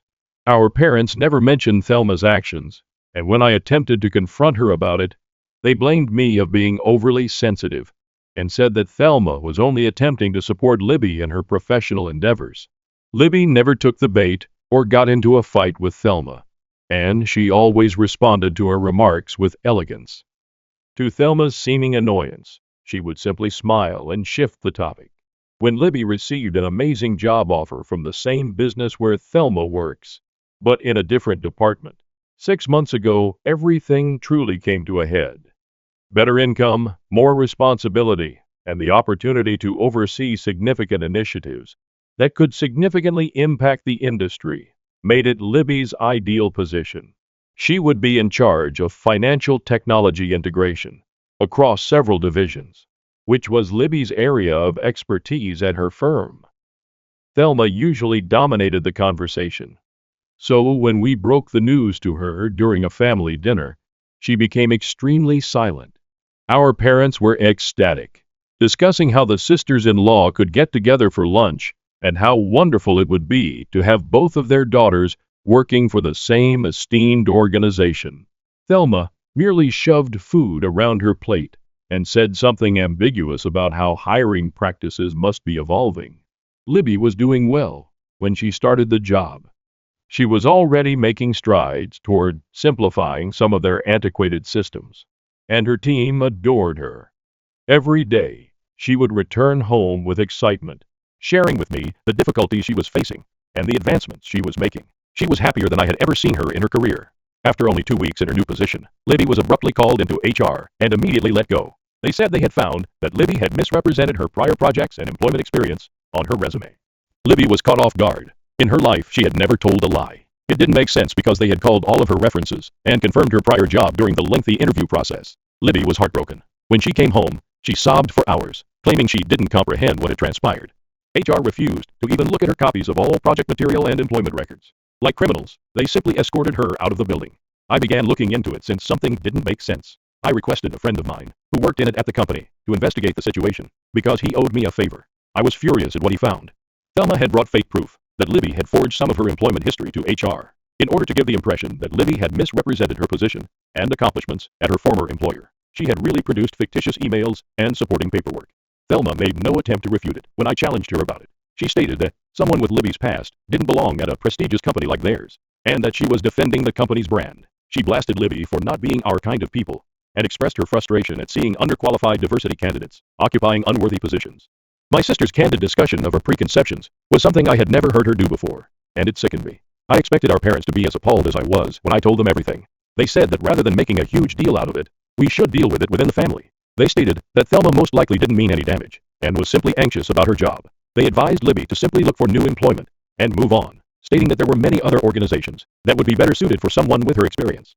Karma caught up to Thelma last week. Her own supervisor found out that she had been fabricating reports to exaggerate the performance of her team. She was promptly fired. Now that she needs money to pay her mortgage and other payments until she gets a new job, she is frantically texting and calling me. It seems that she has already spent all of her savings on her opulent lifestyle. Our parents are placing a lot of pressure on me to do the right thing and help Thelma maintain her house, because they believe that family comes first and that she's still your sister. They keep stressing that Thelma made a mistake, but that she is family, while Libby is just an in-law. I declined. Just as she left Libby alone after purposefully ruining her career, I told Thelma she was on her own. Thelma broke down in tears and apologized profusely, claiming that I'd been cruel and that she had made a mistake. However, I don't think she genuinely feels regret for what she did to Libby. She merely apologizes for needing assistance after being exposed for her own deceptions. Even though my sister might lose her house, am I the jerk for not helping her? Although it's not as good as the job she lost, Libby has since obtained another one. However, I'm still upset over Thelma's actions.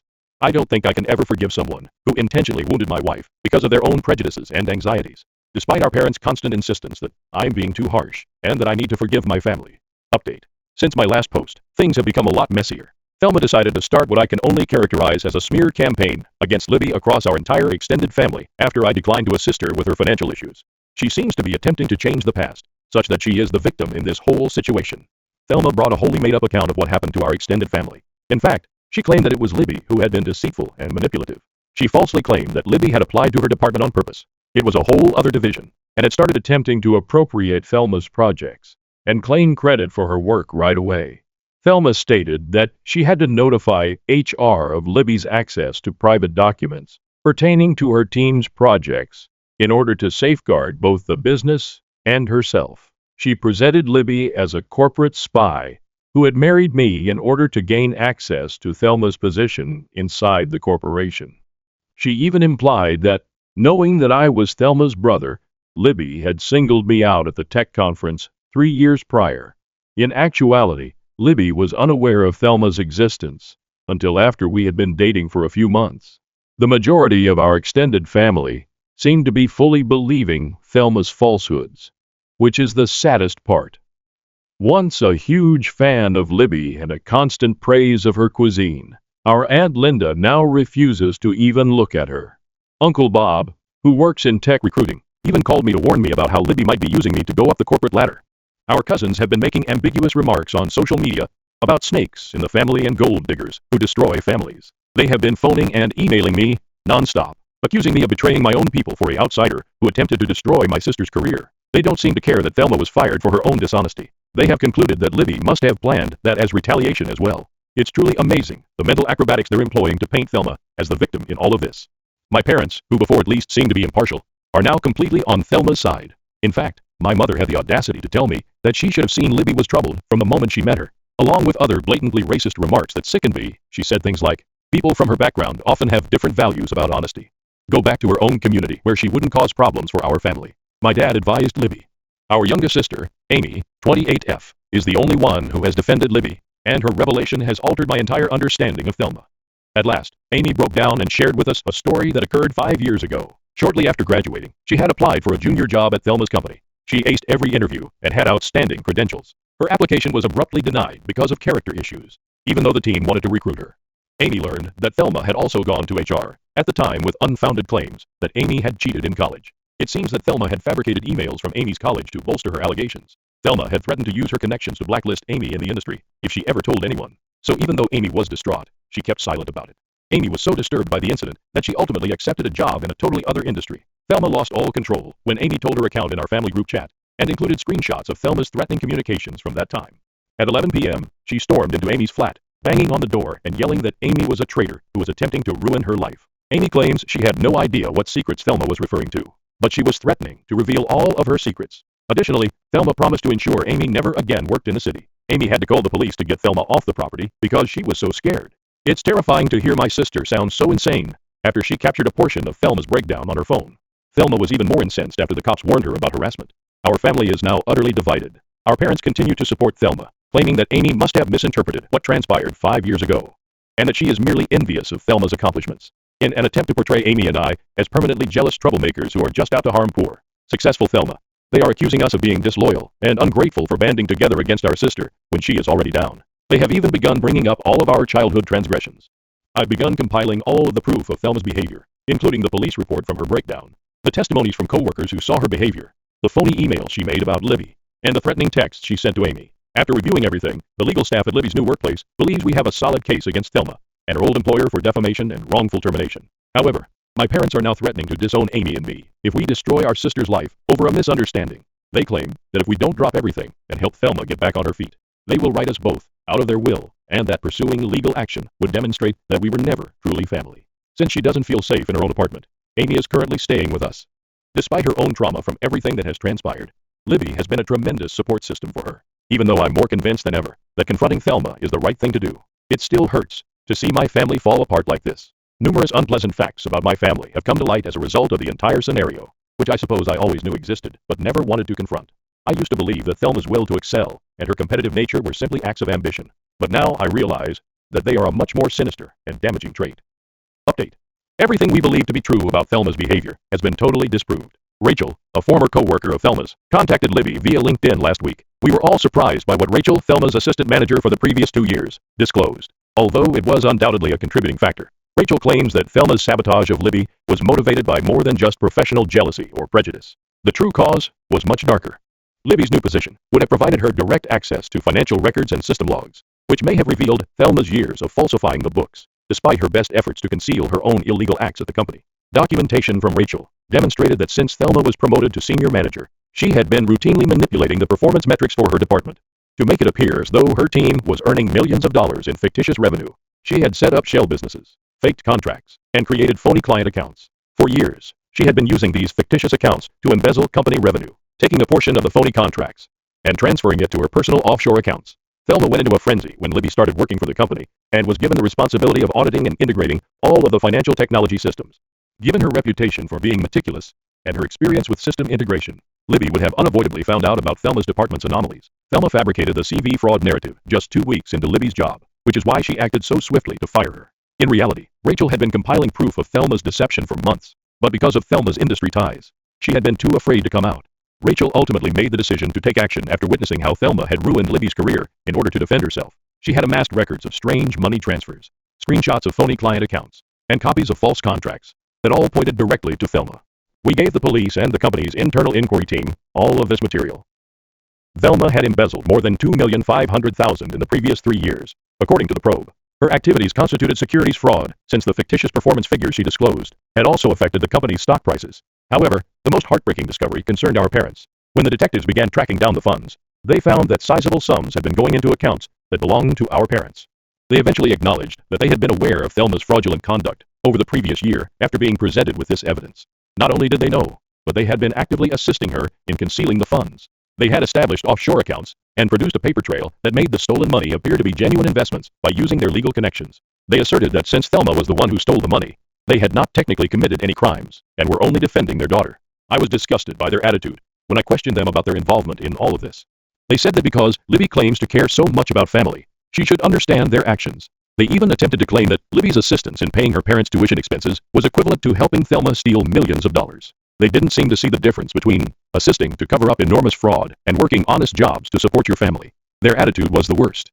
They were just sorry they were found, not sorry for what they had done. In fact, according to my mother, none of this would have surfaced if Libby had been more understanding about her place and had discreetly departed the company when Thelma requested it.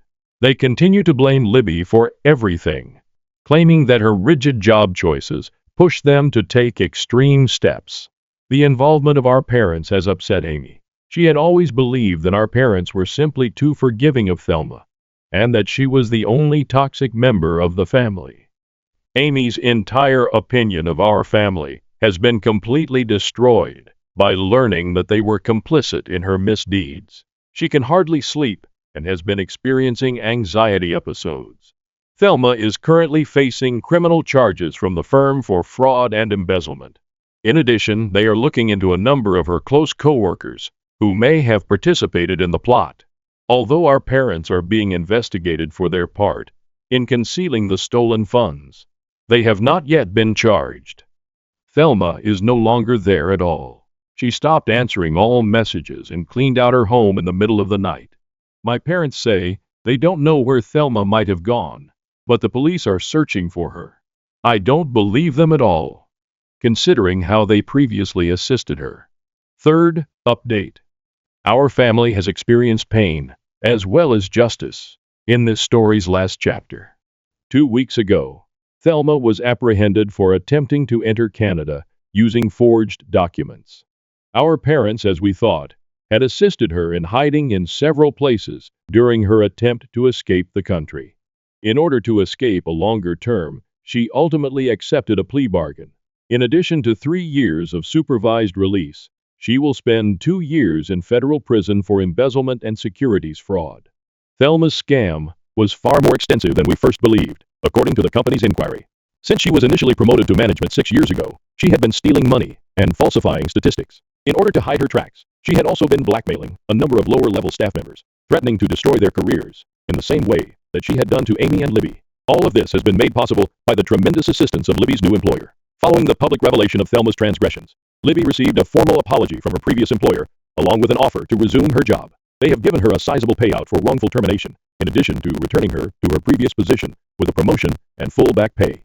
More significantly, they are putting new rules into place to stop discrimination against workers from immigrant backgrounds and HR fraud. Our parents are dealing with the fallout on their own. Their cooperation with investigators helped them avoid criminal charges, but their role in Thelma's crimes is now well known in our town. Since the partners didn't want to run the risk of their reputation being damaged by association, they were compelled to leave their legal practice.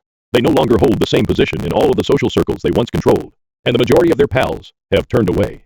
Rather than expressing regret, they have intensified their efforts to place the blame on others. Before Thelma was sentenced, they even attempted to write a letter to the judge, accusing Libby of manipulating circumstances to accuse Thelma out of jealousy. Given the strong proof of Thelma's culpability, the judge was not impressed. Additionally, they attempted to accuse Amy and I of plotting with Libby to embezzle Thelma's money and blame her. But this desperate attempt clearly failed. Amy has begun to put her life back together.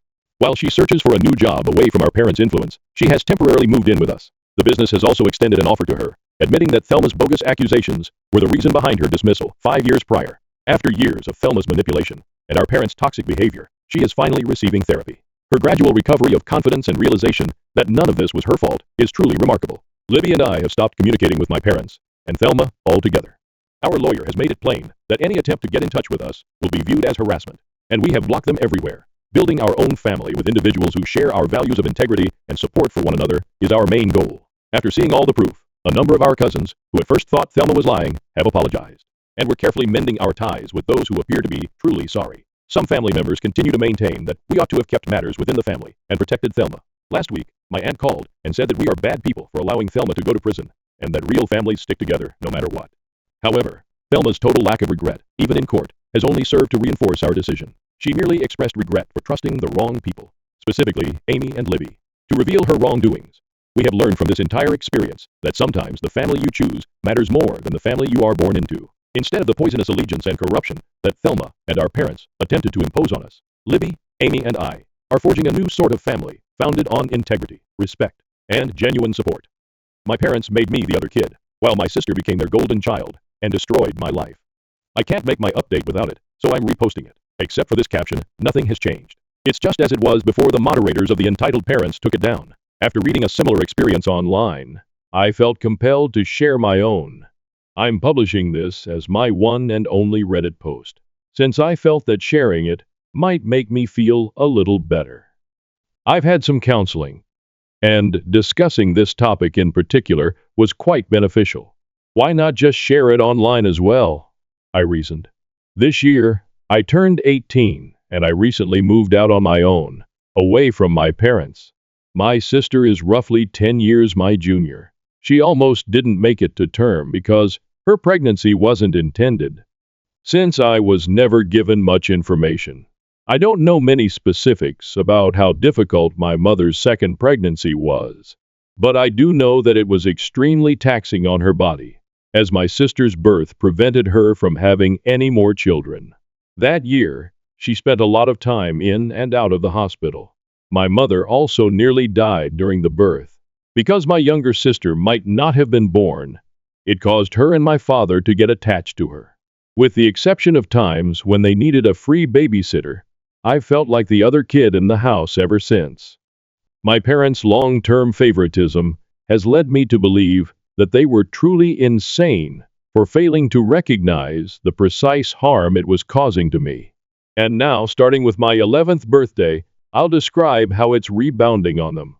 My sister was 2 years old when she wept upon seeing a birthday cake that wasn't hers. Therefore, my parents asked me to let her blow out my candles. My parents had me do it, even though I didn't want to. The moment felt totally wrecked, but they relit the candles so I could do it again later. The following year, the year after that, and so on, all experienced the same thing. They simply persisted in enforcing it until it was standard.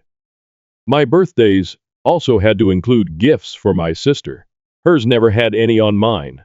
They simply said that I'm a boy, and boys don't need to worry about it as much when I questioned why. I understand that I was a child, but did they truly believe that what I said was wise? Not at all. Every time I had a birthday, my parents would pick a location that my sister preferred above mine. After a while, it seemed more like I had no birthdays, while my sister had two. Beyond this, my sister became the center of my parents' entire existence. My sister had to agree with me if I wanted to do something. Otherwise, it was vetoed unless I could complete it by myself. Video games didn't seem to bother me there, until my sister wanted to come in and irritate me. So I learned to just lock myself in my room with them. That's why I locked the door. I was an irate teenager who was sick of being interrupted at any time. So when my parents asked me to take it off, I freaked out. My parents were mad at for being nude in my own room, and my sister repeatedly ran in when I was naked. They retracted their objection and simply let me keep the lock after I pointed out how ridiculous it was. Because she was being pampered every day, my sister developed a princess complex. I avoided her as much as possible, since she was highly demanding. I used every justification I could find to avoid dealing with her, even if it meant making things up, in order to have some alone time. I had more alone time once my parents hired a teenage girl to watch me. After my sister refused to listen to her, the babysitter quit, and my parents attempted to avoid paying her by saying she did a poor job. After the girl enlisted the help of others, my parents ultimately gave her the money she was due.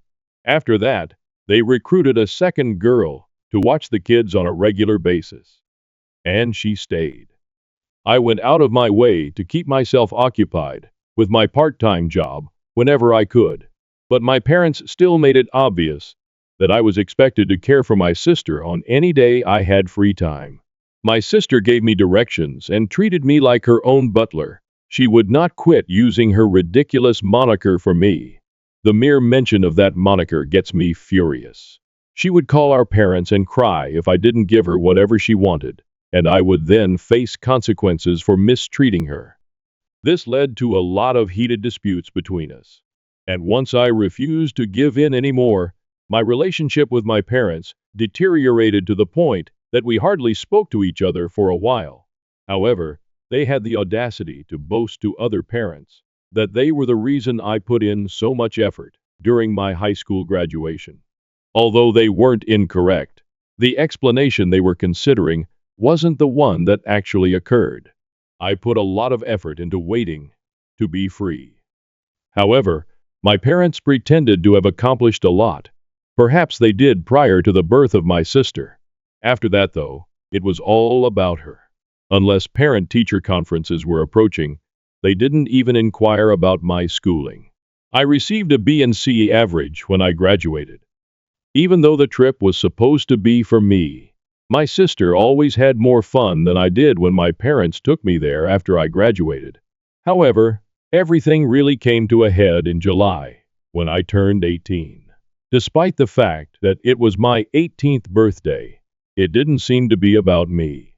I fervently hoped that, for once, we would be dining at my favorite restaurant. Instead, they had the celebration at Chuck E. Cheese, a local copycat. It became the go-to location for anything big, because it was the only one like it in the area. Kids half my age were having their celebrations all around me. I had nothing to do but eat terrible pizza and play outdated arcade games and claw machines for tickets to insignificantly expensive prizes since I was so bored. My parents then produced a pink cake with white flowers on it when it was time for cake. It was clearly not a boy cake, even though it bore my name. There were only 10 candles, which was worse. In front of my sister, my parents blew out the candles and placed the cake. That's when it happened at last. I suddenly experienced a mental flashback of all the repressed annoyance. I then broke down in tears. I was crying in front of the entire family as an 18-year-old boy. Time appeared to stop because everyone was so shocked. All of the things I had been suppressing for the last 8 years just poured out like word vomit when I woke up. The whole family was able to see it. I went outside to sit beside the family car after I was finished. My parents kept the pink cake covered until it was served. So many relatives followed me to apologize and explain that they were unaware of it. The fact that they were unaware didn't matter, I said. For the past 8 years, Little Miss Sunshine had dominated my life while they all looked on. My celebrations and birthdays were all about her, so I didn't really have any of my own. Then, on the most important birthday of my life, they all expected me to simply nod and smile, as usual, while they gave my sister a cake that was specifically for her, even though it wasn't her birthday. Some of them began apologizing to me, but they gave explanations, claiming that they simply assumed. I was fine with it since my parents had told me so. I informed them that I would never tolerate it. I just pretended to accept it after my parents made me do it every year. I instructed them to glance around as I spread my arms. Did this seem like the location I had in mind for my 18th birthday and graduation celebration? All this time, nobody even made an effort to defend me. My sister had it all, and I was just the other kid. My parents stopped allowing me to invite my friends long ago, after they attempted to express their disapproval of my sister blowing out my candles. So I never even got to have them there. Was wanting a year that was about me and not her really that bad? There are 365 days in a year. Instead, because I want my own birthday, I'm treated like the entitled, avaricious brat that I am. I resumed my nasty crying. By then, my mother was sobbing too, so my father rushed outside to scold me for creating such a big spectacle. Everyone in the room now believes they are awful parents, because I destroyed my sister's moment. I shouted back at him that he should understand why they are bad parents. The rest of the family surrounded him like a swarm of wolves when I said that.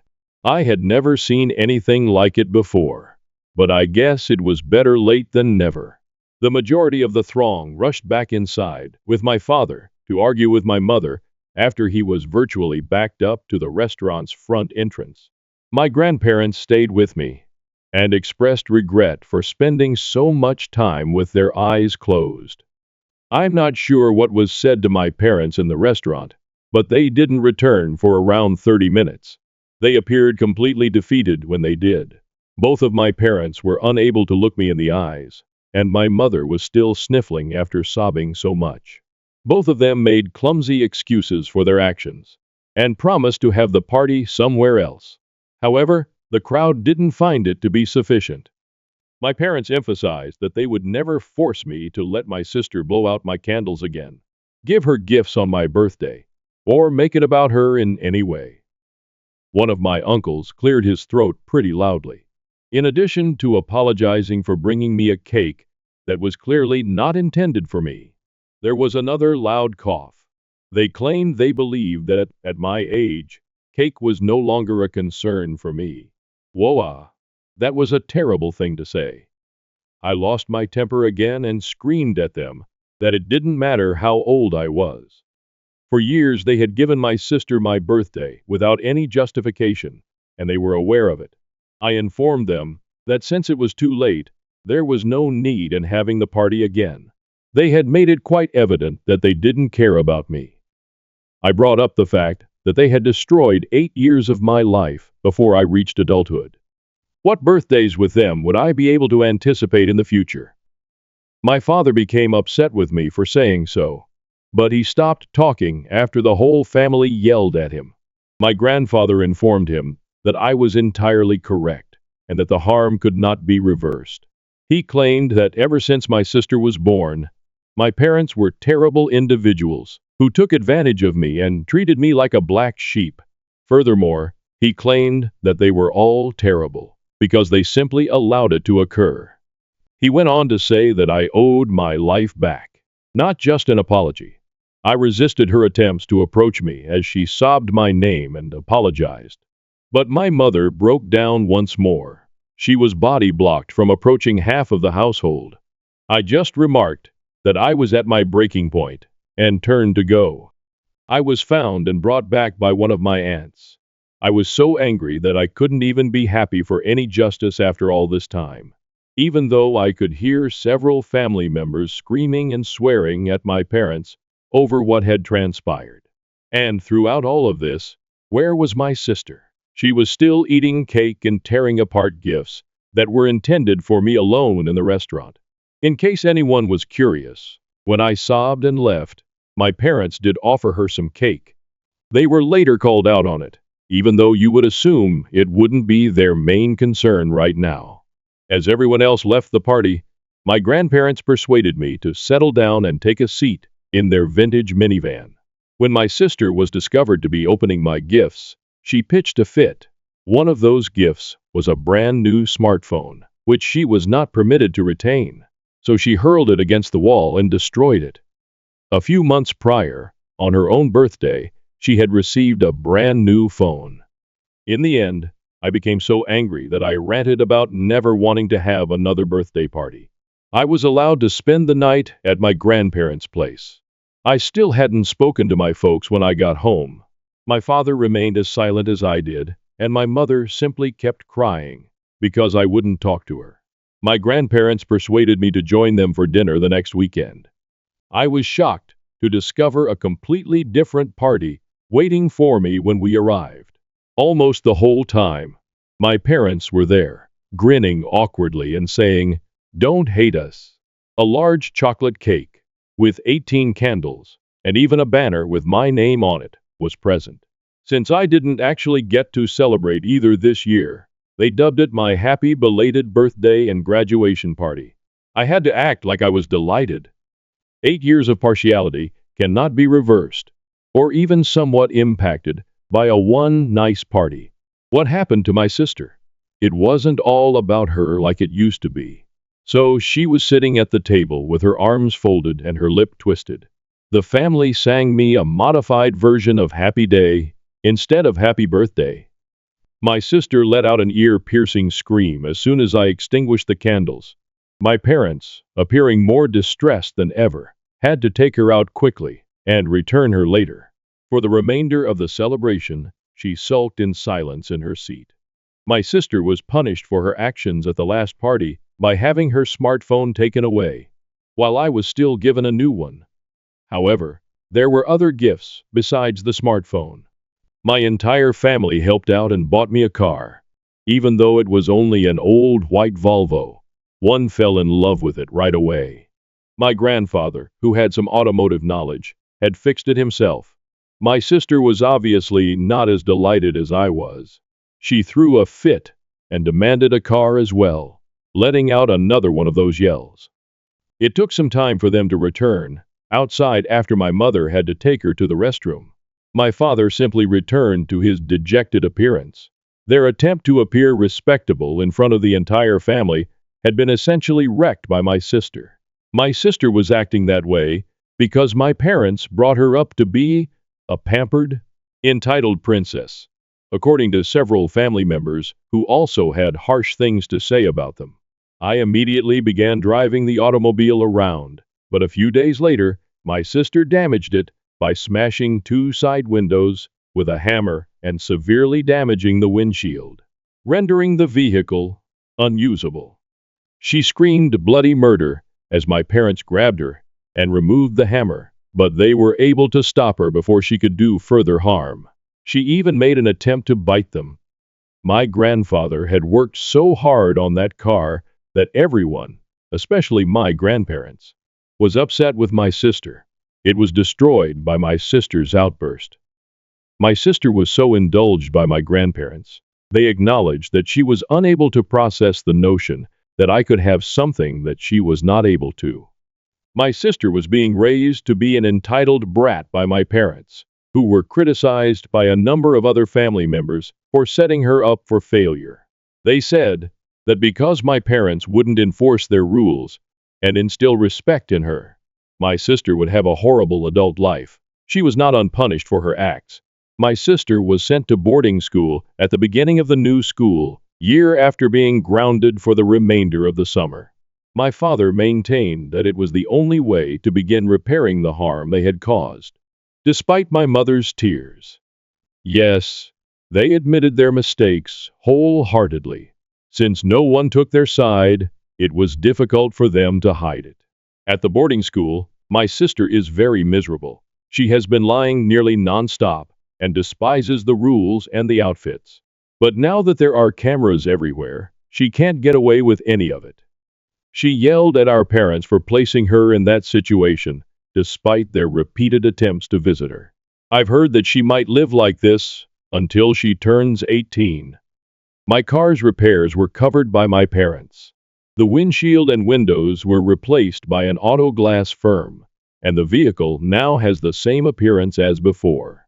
My granddad approached me in August about a job possibility with a friend, but it was 40 minutes away. Unless I liked the lengthy journey, I would have to leave my parents' house. I was all for relocating. It was difficult for me to find my first flat. To get a studio, I had to have my credit card approved, but I was able to do it. Since September, I have been residing here. I don't talk to my parents very much, yet they keep trying to reach me. When we do speak, I always feel uncomfortable and uneasy. According to my grandfather, my parents are attempting to get in touch with me because they are unable to cope with their parental failures. He believes that in order for them to feel better about themselves, they want me to forgive them. However, I will not be forgiving them anytime soon. At last, I'm content and no longer with them. Now they have nothing. Not only do they lack my sister, they also lack me. The cost of my sister's boarding school, in addition to the party they held for me and the repairs they made to my car, forced my parents to work longer hours. All they have left is their job to concentrate on, an empty house, and irate relatives. Although I don't enjoy their suffering, it is ultimately the consequence of their own deeds. Edit. I want to express my gratitude to everyone who has given me awards. It holds great significance for me. Despite the fact that my piece was lengthy, I felt a great sense of relief after finishing it. In the comments, I saw some people accusing this post of being phony. I don't hold anything against you. If I were reading this, I would also be quite skeptical. I did, however, live it. That is the reality for some parents. People who had comparable or worse circumstances have even gotten in touch with me. Is it truly so strange that my parents behaved in this manner, given the abundance of horrible parents in the world? I come from a close-knit family where we stick together and do things as a group.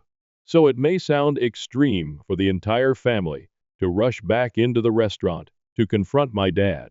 At gatherings, it can quickly become the whole group versus one individual. I've witnessed it previously, such as when a cousin who was intoxicated was surrounded and taken away from a gathering to become sober. Although I really dislike collective mentalities, they were helpful in this situation. Words cannot express how ashamed my parents were of what they had done. They were unable to come up with a suitable explanation for their actions without coming across as even worse. They have essentially given up, acknowledging that they have no justification, and are making a concerted effort to win my favor. I believe that a large portion of my relatives' assistance was motivated by shame, even though many of you are thanking them for it. With the exception of 2 years during COVID, the majority of them attended those 8 birthdays, but they kept quiet. When my sister blew out my candles, they may have given me a critical look, but they remained silent. Why? My grandfather, the patriarch of the family, is the father of my father. My grandfather can be rather frightening. He will assist you in whatever way he can if you're on his good side.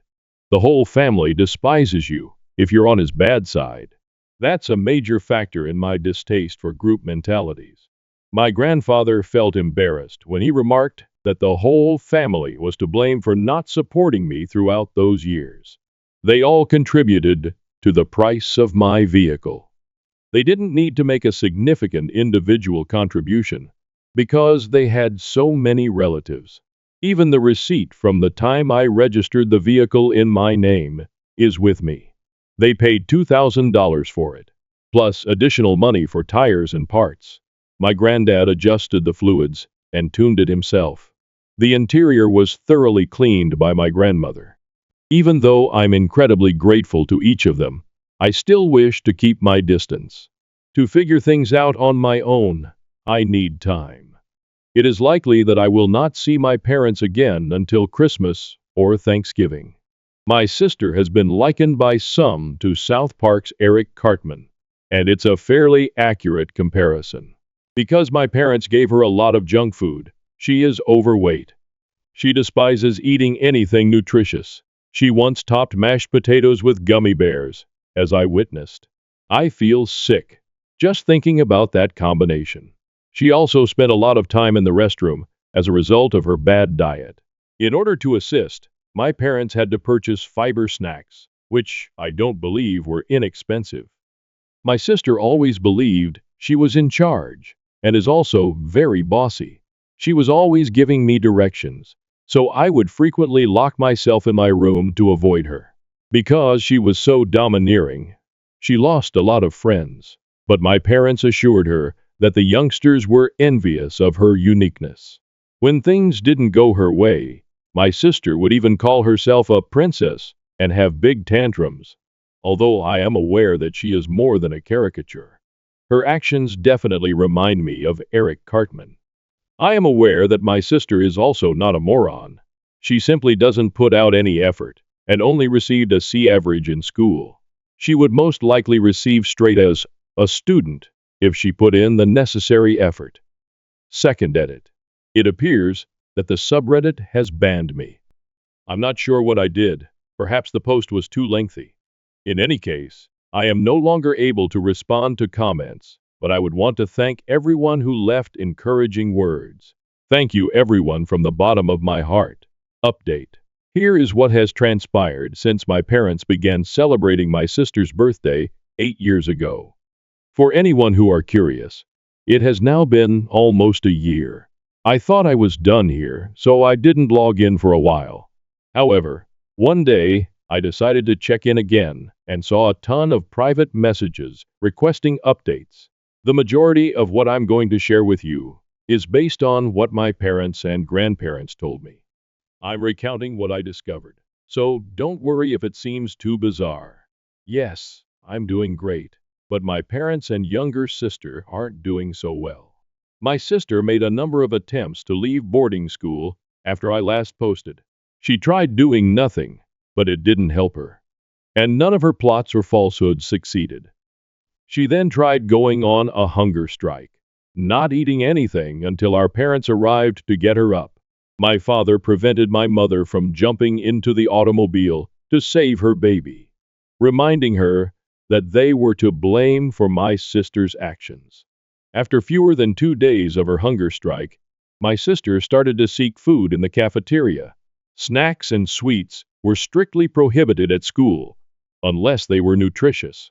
My parents had received a warning from a pediatrician that unless my sister's nutrition improved, she could develop diabetes in the future and possibly experience stunted growth. Gummy bears on mashed potatoes are out. My sister attempted to bully the other girls at the boarding school, of course, but they didn't put up with her bullshit.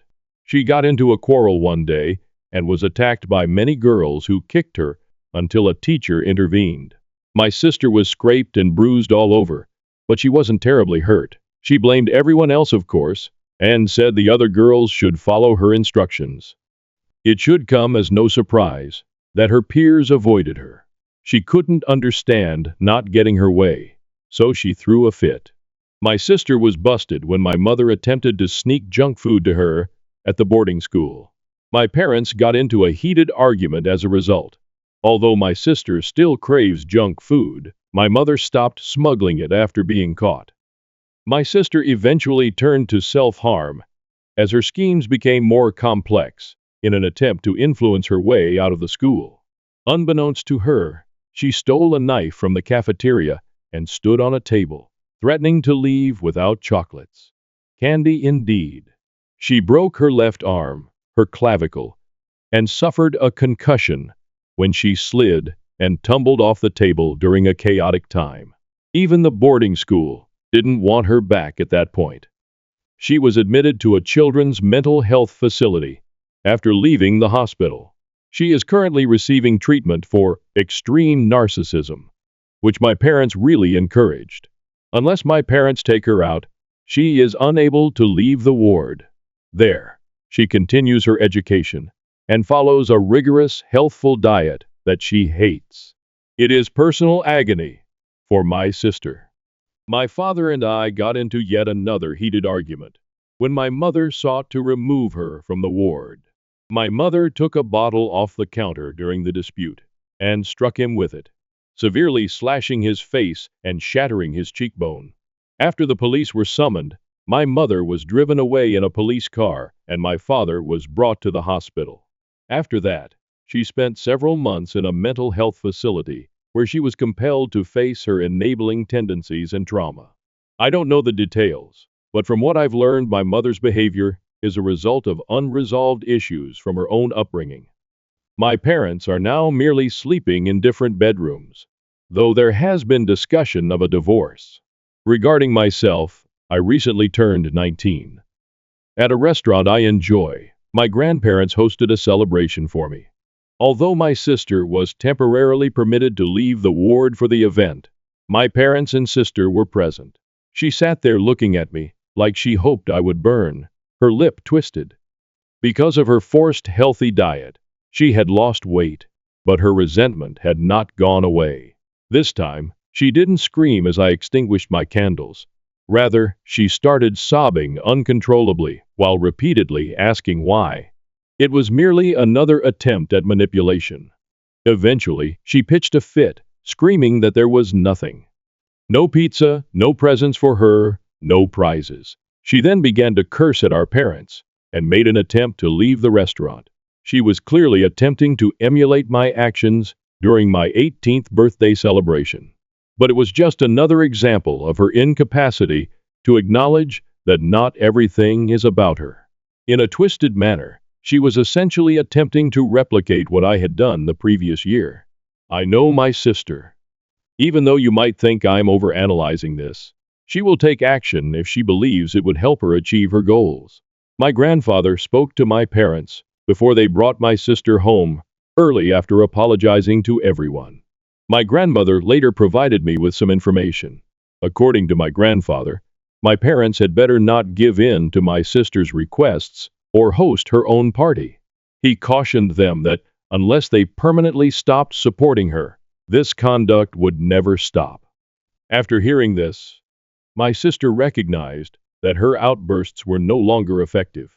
The following morning, she was driven back to the ward after being escorted out of the restaurant while kicking and crying. She is currently there. I'm not sure how long she'll be there.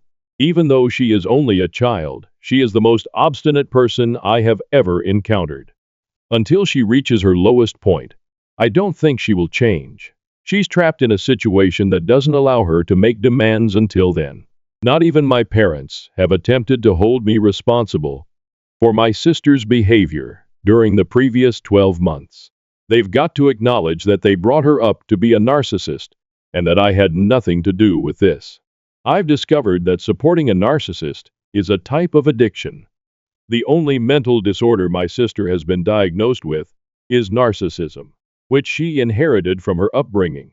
She has an IQ of about 110, which makes her somewhat smarter than me, but she only works hard when she receives a reward. She was conditioned to think that way, and I think it will take years to change. Regarding myself, I'm succeeding on my own. Although it's difficult, I've had to learn how to manage my finances and take care of myself. But it's still far better than living with my sister and parents. Edit. Someone pointed out that it doesn't make sense for my sister to be in a long-term facility for narcissism alone. It usually wouldn't, I agree. I'm being kept in the dark about any more diagnoses. I can sense that my parents aren't telling me everything. And since I'm not her parent, I can't just question the doctors. Nevertheless, when she doesn't get her way, My sister can be incredibly harmful to herself. It wasn't the only time she threatened herself at the boarding school with a knife. She has used similar threats to control my parents ever since she was admitted to the ward. For instance, she threatened to hurt herself if they didn't take her out for fast food after my 19th birthday. She frequently hits her head against the wall as a strategy. My mother didn't want to report this to the ward, but my father did. My sister has also made up claims of being harmed by doctors, but they never add together. Another element in her situation may be pathological lying, which is probably a major reason she is in a long-term facility. The cycle would repeat if my parents gave in to her demands once more if she were at home. I believe Little Miss Sunshine is relying on it. Third update. My knowledge of Little Miss Sunshine has increased. First of all, I acknowledge that I erred in some of my previous writings, including misrepresenting her age and other specifics. Anyone in my family who reads this would recognize me, even though I'm terrible at arithmetic and frequently try to hide facts to remain anonymous. To be clear, my sister blew out my birthday candles for the first time when she was 3 years old, and I was 8 when she was born. I was bitter as my parents began honoring her on my birthdays from the very beginning. By the time I turned 11, everything revolved around her: presents bearing her name, places she enjoyed, and her assisting me in unwrapping my gifts. Even if my parents acknowledged their mistakes, the years they stole from me still remain. Concerning the diagnosis of my sister, although a person cannot be officially diagnosed with narcissism until they are 18, my father acknowledged that she exhibits symptoms of potential NPD and other disorders. Due to the experiences she experienced as a youngster, my mother was also diagnosed with PTSD and another mental illness. Since my sister is their problem, not mine, my father advised me to overlook the fact that my parents have kept many details ambiguous. One of the most sensible things he has ever said to me is that the present condition of Little Miss Sunshine, she has no definite release date and is still in the ward. Although some of her anger has been tamed by therapy, she still feels entitled to all I own. She even demanded her own apartment during outbursts regarding mine. She has also continued to think that my birthday is hers. She was brought up that way, and my parents are solely to blame. They have requested me to keep quiet about the matter, stating that there is no assurance she will recover and that years of therapy will be necessary.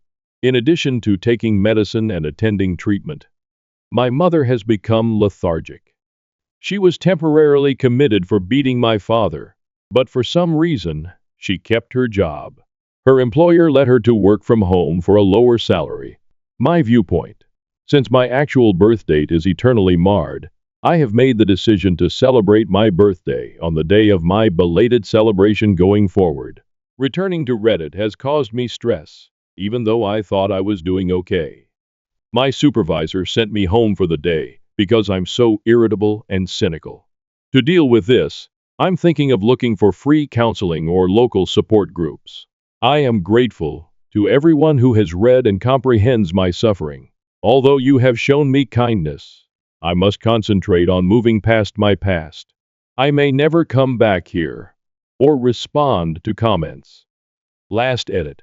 I discovered that I had committed math mistakes once more after reading my post again. My supervisor told me to take a sick day because I've been such a mess. Stress even made me throw up. Another post I came across showed parents chopping up their older child's personalized birthday cake for their golden child. This and other posts like it made me realize how many parents are just like me, changing only after embarrassment, but remaining the same on a deep level. I'm cutting off communication with my parents, and will talk to my grandparents about it more. I might not make another post here. I'd like to thank everyone who helped me.